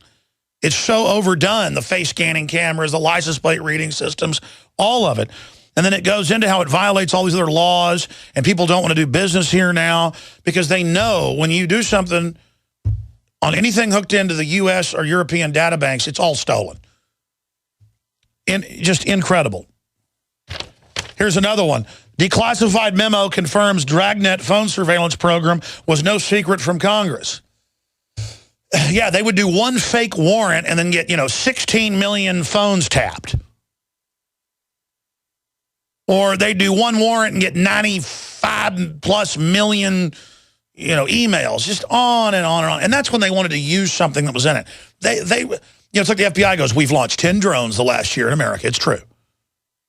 What they don't tell you is they've launched thousands of drone missions, but it's under the Department of Defense. So when the FBI says, yes, we had 10 drone operations, that was 10 run by the FBI. They don't do that. The Department of Defense does it for them. They play all these semantic games with you. Fugitive Snowden slips out of Moscow airport for secure base. Says former U.S. spy agency contractor Edward Snowden slipped quietly out of Moscow's airport Thursday after Russia granted him temporary asylum. Expansion of powers. The president pledging to go around Congress. Wow, I was just talking about that. That's Fox News with Joseph Farah earlier, that he's just saying on everything, guns, border, Federal Reserve, appointments. He said, I will not allow. Last week when I heard that, I was like, whoa, I'll try to work with them. Can you see that clip? Try to find it where it'll be something like, Obama says he won't allow Congress to stop him helping the American people. And he goes on to say, I meant to play it last week. He goes, I will not let them do that. I will do what needs to be done. I mean, I was hearing like Joe Stalin, Hitler, Mao,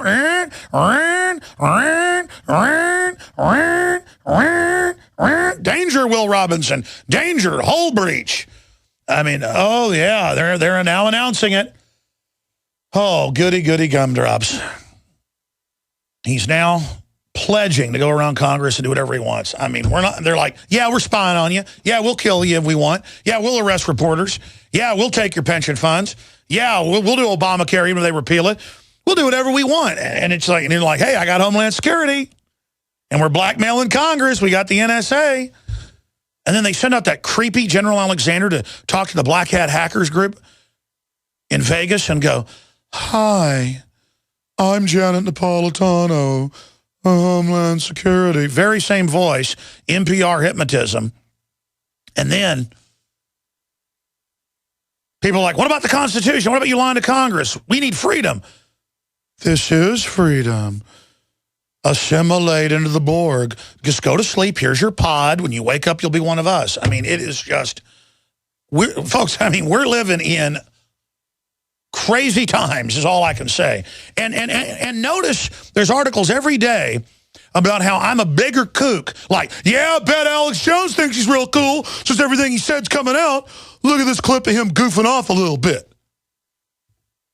Yeah, because I'm real. There's no script here. I do whatever I want. I'm real enough to not want to be a slave, I'll tell you that, or to delude myself that I can be part of the establishment and cheat other people or screw other people and not have it come back on me. I instinctively, I spiritually, I fundamentally at a cellular level do not like to cheat people. And I just am always blindsided by how rat-like so many people are now. How people have everything going for them. And then they will cheat you or screw you or mess with you in like some weird hyper-dominance thing. That if they can just get something over on you, that will satisfy them. I am so free. And then I'm not jealous of people that have more money than me or, quote, more successful than me or have a better-looking wife or, girlfriend. Well, my wife's the most beautiful that I could ever imagine. That's why she's beautiful to me. They'll have, like, some trophy wife. They think that, oh, look at my trophy wife. You're upset by this. I am happy with everything. If my kids don't get first place in the swimming race, even though they almost always do, I'm not upset about it. It's about them being healthy and learning to compete, but not about being a bad sport. And I just fundamentally have trouble dealing with all this. Let's continue here with the Snowden news. Edward Snowden has left the airport and entered Russia for real this time. Fugitive Snowden slips out of Moscow airport to secure base. And then we just go over that entire stack of news. Look at this headline. NSA chief challenges hackers to build better surveillance program. Yes, help us export your jobs away faster. Help us arrest you for no reason. Help us say that we'll arrest you for free speech on the web. Help us. It's like, don't you want to be with me? Don't you want to stand up here in a stupid uniform and talk like a robot at people? Don't you want to be part of the winning club? But remember, you talk about what these crooks are doing that's illegal. It's espionage. But they spy on you illegally. Oh, well, that's for your security. That's for your safety. I said I'd go to your phone calls, and I'm looking for my stack of science news. I've got to hit the science news, but I also said I'd take your calls. So we're going to go to your phone calls here quickly in a moment. But first off, I want to tell you about efoodsdirect.com/Alex at efoodsdirect.com is where you find their biggest specials. Right now, for every $329 you spend on food with eFoods Direct, you'll get a free 24-day food supply, the Patriot Pack, plus get free shipping. They're doing the free shipping again, unprecedented. That is such a big deal. Most storable food companies don't do this. eFoods is the best.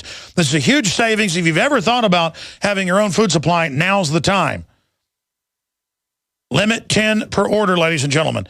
Stores at 25 years. Be ready for emergencies. Grab-and-go kits available. Easy to fix. Extremely portable. They have special diet packages. Just check it out. They are the leader in high-quality storable foods. The best storable food out there. efoodsdirect.com/Alex or follow the banners on Infowars.com. And privateinternetaccess.com. We hear news stories every day about NSA spying on people. PrivateInternetAccess.com provides cybersecurity for you, the individual, from the kleptocrats that run society. Encrypts internet connection so the pervs in government can't jack with what you're doing. Hides your IP address, providing anonymous browsing. Provides firewall protection, which prevents data mining. I'm going to do this in the Ted Knight voice. Provides uncensored access to the complete internet. Maintains no records whatsoever of computer activity. Can connect up to 5 devices simultaneously with one account. Can use service anywhere with internet connection. Even Aquaman can't do that. Based in the USA, privateinternetaccess.com. And finally, InfidelBodyArmor.com. Infidel Body Armor stops hundreds of rounds from AK-47, M4, 30-06, and 308, and more. Chromatic armor may stop 6 rounds, but what about the 7th? Fits sizes medium to XXL, and I'll finish it in the Optimus Prime voice. Rated to level 3 armor. That's 888-608-6605. The longest-lasting body armor is now cheaper than most ammo. InfidelBodyArmor.com. Autobots transform and roll out. InfidelBodyArmor.com. All right, ladies and gentlemen. That's a new form of plugging right there to make it entertaining. Those are great companies, and they're funding the InfoWars, so check them out today. All right, without further ado, Heather Locklear from California. Come on down. You're on the air. Is it me? Yes, Heather. Okay, sorry. You bet. I have one thing to say, and then after I'm done saying it, I have a question for you. And the thing that I have to say is I have a really new listener. I've only been listening since maybe the end of June, not very long. And, hold on. Anyways, what was I going to say? Megatron, I am the leader. I'm sorry, go ahead, ma'am. Before I started listening to you and found you on YouTube, I read a book And this book is really cool. It's about this guy who had a near-death experience, and he saw, like, some people call it the end of the world, but, like, you know, the end times, basically. Like, he saw that. Every culture, they've got even mainline university studies, it doesn't matter if you're an atheist or a Hindu or a Christian, has the portal, the angels, that whole experience. And there have been people that have been dead, 10 minutes we've had on that I know personally, who've come back, and literally the guardian angel was there, you're being sent back. There's a reason every culture in history has those stories. And even if you say it's something scientific, what is it? I mean, we're on a planet in deep space. Look at how wild stuff already is. Someone who's spiritual just knows that there's more out there than our limited 5 sense awareness can pick up. And I feel sorry for those that haven't had experiences, you name it, that let them know there's more than meets the eye. What was interesting was he had this near-death experience, and he saw all this stuff that's going on, right? Well, after I read this, some of the things that he had mentioned, I started, like, seeing all this stuff on YouTube, and it, like, went hand in hand. So, for example, like, the foreign invasion, like, he talks about that, how we're going to get invaded by foreigners, and we're going to get invaded by helpers. What is that? Well, in the news, there'll be helpers. Oh, okay.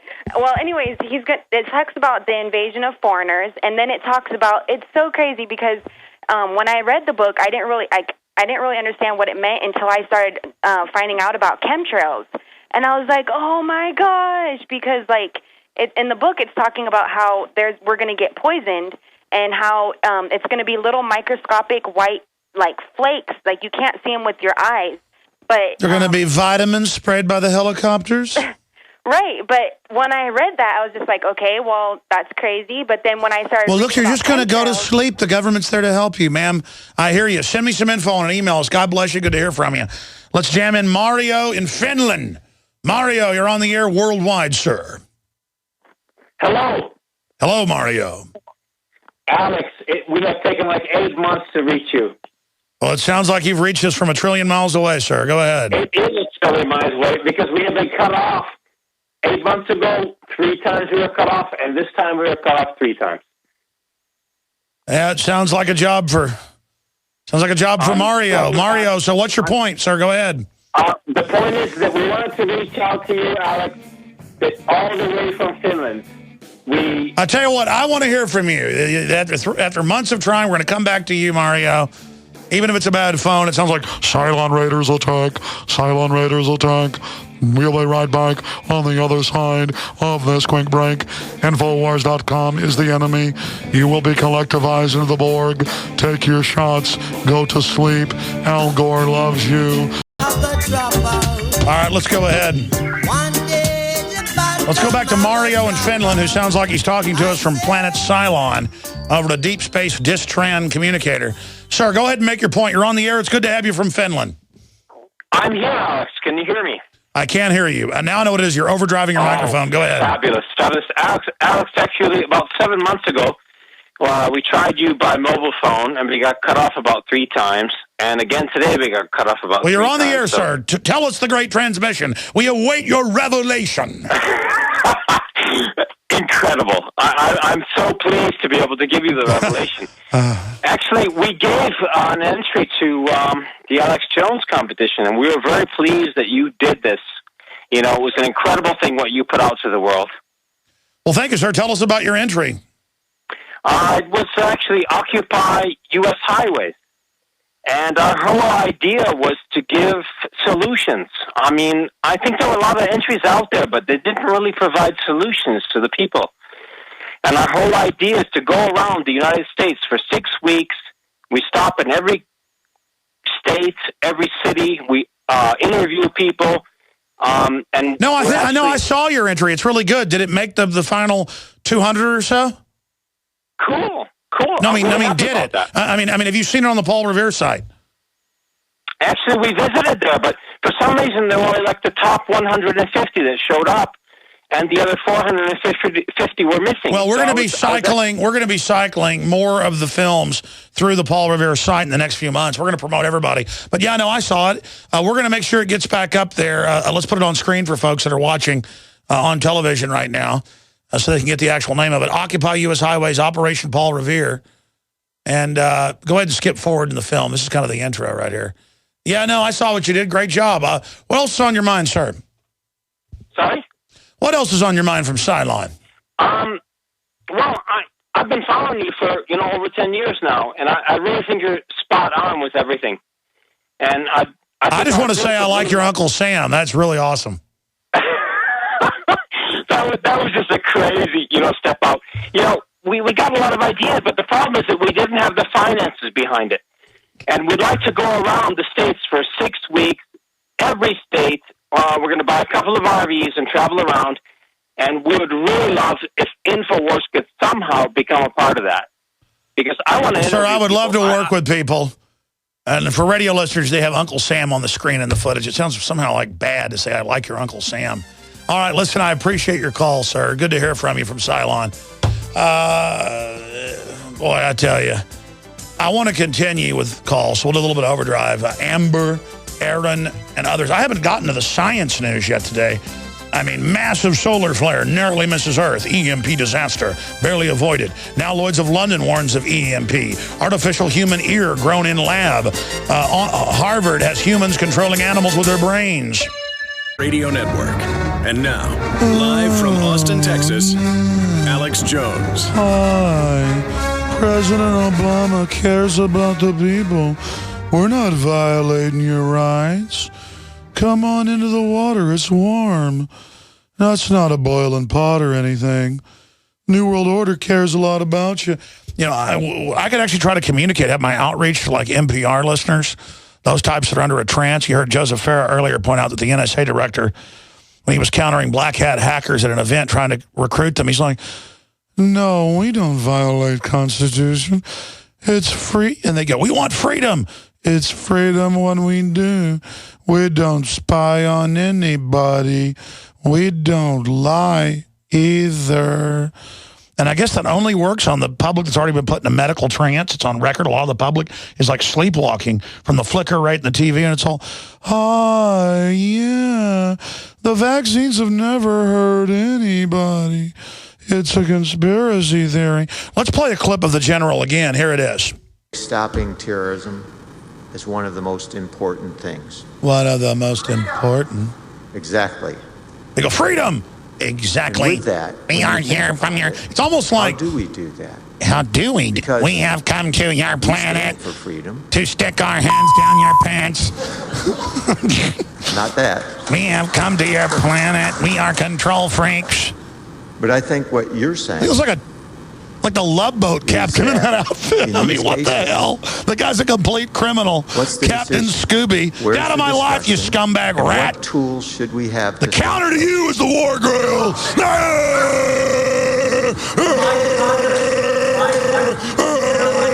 That's the opposite of I haven't lied to Awaken America. Awaken worldwide to the toilet attendant trying to run your life. Wait for the question session. Hello. Thank you for that. Thank you for if you thank you for that, with what we're Earthling. doing, then Thank should you. have Now I twice will as much. probe you. We have trained the state police of Texas You should too. to stick their fingers in you. Get that guy. I mean, what is invasion of? We have come in peace and over your firearms, but you're arming with the teeth against us. No, we're not. We are friends. We're not spying. But you admit you just lied about that. I never lie. Turn around, please. Starts pulling out a dagger. What are you doing? Oh, that's nothing. I mean, it's just like these people. Go back to sleep now. Go to sleep by your pod. When you awaken, there will be no more pain. We are colonizing your planet. I mean, I think they might be aliens. I think David Icke might be right. That's so freaky. Hi, I'm Janet Napolitano, Department of Homeland Security. Okay. I mean, it's like, Get these people out of my life. Tyranny is just horrible. The worst thing about tyranny is that all these losers I'm Janet Napolitano, that you'd never associate with are like forcing their way into your life. Hi. Do I have a right to not have you people in my life? Hi, there's terrorists. Need to take your rights away. Okay. Hey, I noticed you're on the terrorist. Uh-huh. Well, never mind that. Hi, I'm Janet Napolitano, Secretary. That's her real voice. Let's talk to Amber. Amber, I'm sorry. You've tuned in while I've been being a bad person. Hi, Amber. How you doing? What would you do if a guy was talking to you like that, Amber? Hi, Amber. Hi, Amber. I'd probably think he was a child predator. Exactly. Come here, little girl. Go ahead. Well, first I have to tell you that I met you back at the Community Access Center years ago, and you were the first person who ever told me about aspartame. So I really appreciate that, and that's why I'm calling you to tell you about it. Well, I don't get any credit for that, though, because I'm not absolutely perfect in my own diet and things. So I'm not a high guru, though, of health, though. But you're very sweet. So it's nice that I've met you before. Amber, what was on your mind? I'm sorry I went to you late. Oh, that's okay. Basically, the last 2 years, I discovered what all the chemicals are in our food, and I have all the medical studies for it, and I'm just like, my heart's beating because I've been trying to get through to someone and tell people about it. Well, listen, let your heart pitter-patter a little longer. We're going to come right back, Amber, and I'll go to you. Stay there.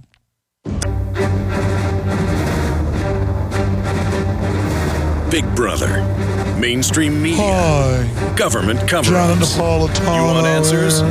Well, so does he. Listen to this extremist. He's Alex Jones Sure, on we the admit we're GCN Radio propagandizing Network. and lying to And you. now, But I have a live from trendy Austin, voice. Texas, It's kind of Alex non-threatening. Jones. Lie down over here while I go to sleep. Never mind those fangs. Gonna drink a little blood now. Yeah. That was Janet Napolitano bringing us in. Now that she's not the head of Homeland Security, she's doing voiceovers for us. And I think we are going to do an animation. Marcos Morales, one of our great graphics people, he's really good at those. Little green antennas on the NSA director when he was like, hello. And they're like, we want freedom. You are getting freedom when we spy on you. You lied to Congress. I did not lie. Maybe they're like robots or something. I don't know. I'm being sarcastic, but I mean, it's a cult of crooks. Amber, calling from Texas. She wanted to talk about food additives. Yeah, they have like silicones and the stuff they make chicken McNuggets with. It just goes from bad to worse. Go ahead and get into your points, ma'am. Yes, it is. Basically, the biggest lie we're told is that proteins and amino acids are good for us. I mean, some of them are, but the worst chemicals that cause all brain damage are also amino acids and proteins. That's just their chemical structure. But they are... Sure, they've been chemically manipulated. Like, they can argue what's in aspartame's no big deal, but it's the way the molecule's been strung together. It breaks down basically into formaldehyde in your stomach. Everybody knows that makes you go blind. Right, yes. And formaldehyde actually amplifies what it does in your brain. I mean, it's whenever we have a stroke or a head injury, the brain spits out amino acids that actually cause the damage. And those are the same amino acids we're eating. Hey, the IQ's gone way down. It's certainly not a doubt, yeah. Yeah, it all causes brain damage. And every single chronic disease is just a different type of brain damage according to what area of your brain was damaged. So none of them are even really diseases. They're just brain damage. But why not be brain damage? You just sit there in an easy chair listening to government people talking droning mind control, hypnotism voices. Right. It makes it a lot easier to believe things when your brain isn't working. And natural flavor is the worst one. I mean, just think about that ingredient. What the heck is natural flavor? It's not natural, and it's not a flavor. It just excites the crap out of your brain where you taste flavor. It can be whatever they want it to be. And that's why generally you want to move to whatever's organic, non-GMO, whenever you can, and help create that market. Absolutely. What was the other points you wanted to get to, ma'am?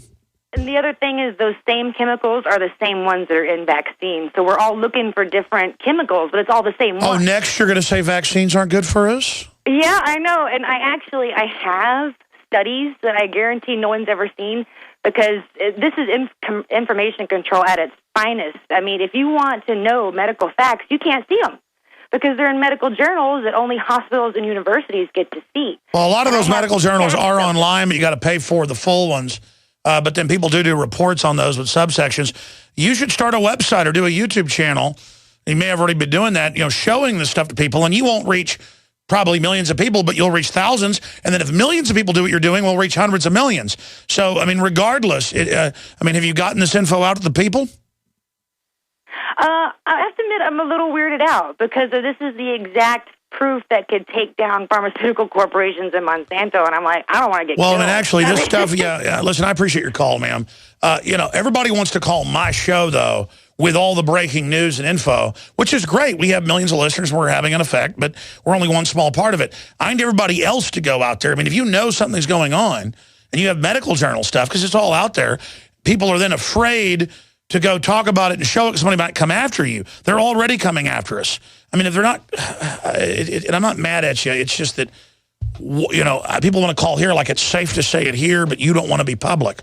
We need people to get in the game against the New World Order. But good to hear from you. I appreciate your call. Let's talk to Aaron in Washington. You're on the air. Hi, Alex. How are you doing today? I'm doing all right there, Trooper. Yes. I'm not really calling from Seattle as it has on your list. Otherwise, I'd be talking just like this. I love these impersonations you do. Well, no, wait, it's not that. It's NPR. Yeah. Everything is okay. Sorry, go ahead. In Seattle. No, it's not. It's not okay. And the reason I'm calling, like I told you guys, I wanted to talk, mainly to your listeners about the beginning of our nation, is kind of there's two purposes for the foundation of our country, as you know, and it goes back to Rosicrucianism and the Masons, wanting to spread democracy, is the kind of their key, it's the occult secret or the occult promise, right? And it is so over the top because at their core doctrine, it's Luciferian. And, there's a lot of lower level, fraternity members that don't know this. But you've got to understand, just like an agent, like all your agents, that are listening to your show now, there are high levels and they're just being used. They're being used to work for someone else. And like you said, at the bottom of the rabbit hole or at the top of the pyramid, it's that same evil spirit that's always been. And Well, I mean, to be specific, we've sold the films about the New Atlantis and America's Secret Beginnings and Francis Bacon and the Queen of England. And there is all of that going on.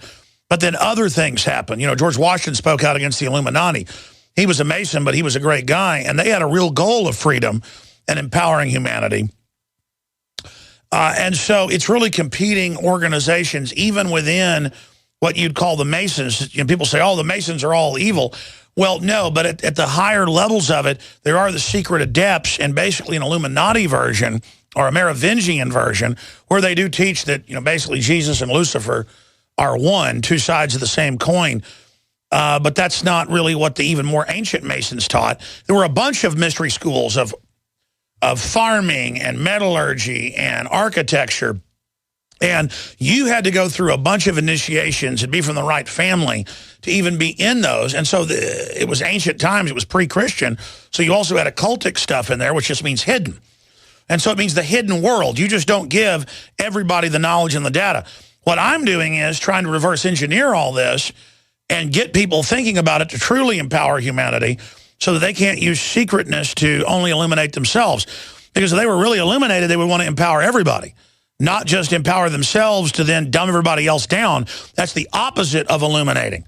So see, they call themselves the illuminated ones, the Illuminati, but really they're trying to bring darkness to the world. Do you understand?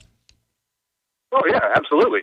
And I mean, it's all, they're all falling for the same tricks as Adam and Eve fell for. Like the knowledge of good and evil, right? I totally understand what you're saying about you study into this and you start, feeling that evil power, So anyways, I guess I urge, Christian brothers and sisters to look into it, but to look at how to fight it. And don't just look into all the bad things, but to, look at the hope, that's at the end of it all. And, continue to seek and you will find it. And I hear you, Aaron. Good to hear from you. I'm going to try to get everybody in this segment. Al in Delaware, you're on the air. Go ahead. Hi, Alex. I've got intel here about oil reserves having peaked in 2005. Usable oil reserves that we know of as easy, low-hanging fruit has peaked in 2005. The Saudis are panicking over fracking. They have earthquakes. We've got all kinds of methane gas release. We know that the planet is in a cooling, basically going back to the ice age because of the sun dimming. What do you make on this? And is 2017 really the end of oil flows as we know it? Do you have anything on that? Well, again, this is incredibly complex. Oil is getting harder to get. They are having to do more and more expensive exploration. But there's also the pro-carbon tax people hyping artificial scarcity, exaggerating. But undoubtedly, instead of going 1,000 feet for oil, they're going 15,000 feet for oil. And there's a lot of big oil reserves that have been left alone that the globalists are trying to create an artificial scarcity in the North Sea, the stuff in Alaska, stuff all over, and then letting wildcatters go in, or smaller companies that'll do the deep wells in places like Texas. So they're trying to bring in regulations to shut that down. And we got Dilling Poll on about it tomorrow. 97% of the global warming con artist groups are funded by oil companies. That's why they always say you work for the oil companies, because really the oil companies want all the smaller things shut down. I guess big oil companies are actually funding the anti-fracking films. So see, there's different groups. Big oil wants coal shut down because you could make gasoline out of that, or a type of fuel more like diesel. So look, we've got a lot of energy. We are using a lot of it as well. I'd like to move on to other energies, but they're suppressing those, creating a counterfeit alternative energy system that's unsustainable and only gives money to their friends. So real progress is being held back by these oligopolies. Go ahead. And natural gas is not going to work in automobiles because it turns your car into a ticking time bomb. They don't have any solutions whatsoever. All the intel that I'm getting is coming from the congressional hearings that are being suppressed. Well, I mean, you say congressional hearings that are being suppressed. Well, what I'm saying, sir, is that there's giant oil reserves they haven't tapped, and huge government reserves around the world. Saudi Arabia has peaked in its oil production, but Russia is just going into its areas. They haven't drilled in half their country. It's just full of oil. There's oil pretty much anywhere you drill in areas of Russia. So what I'm saying is that they're creating an artificial scarcity to consolidate power right now and trying to shut down other energy reserves. You know about fuel they can create out of coal, right? That can be run in cars. You know about that? I heard that they're spraying coal with diesel fuel so that they can get these tax breaks from the government on what's called this fake fuel. What do you call it? Fake fuel. Well, listen, I'll say this. Everybody that wants to talk about peak oil, it's going to happen because they're going to cut it off. I mean, it's the oil companies that run the green movement. And they've got you captured. We are on an oil-based system. They won't let us get out of it. I don't particularly like it. So you understand, the people saying get off oil are the ones that are, when they say get off oil, they mean they're going to charge you so much for it, you're going to live in a 200-square-foot apartment. I don't know how to explain it to people. I'm trying to explain it. They're going to put taxes on petroleum-based plastics. God bless you all. Back tonight, 7 o'clock Central, InfoWars Nightly News.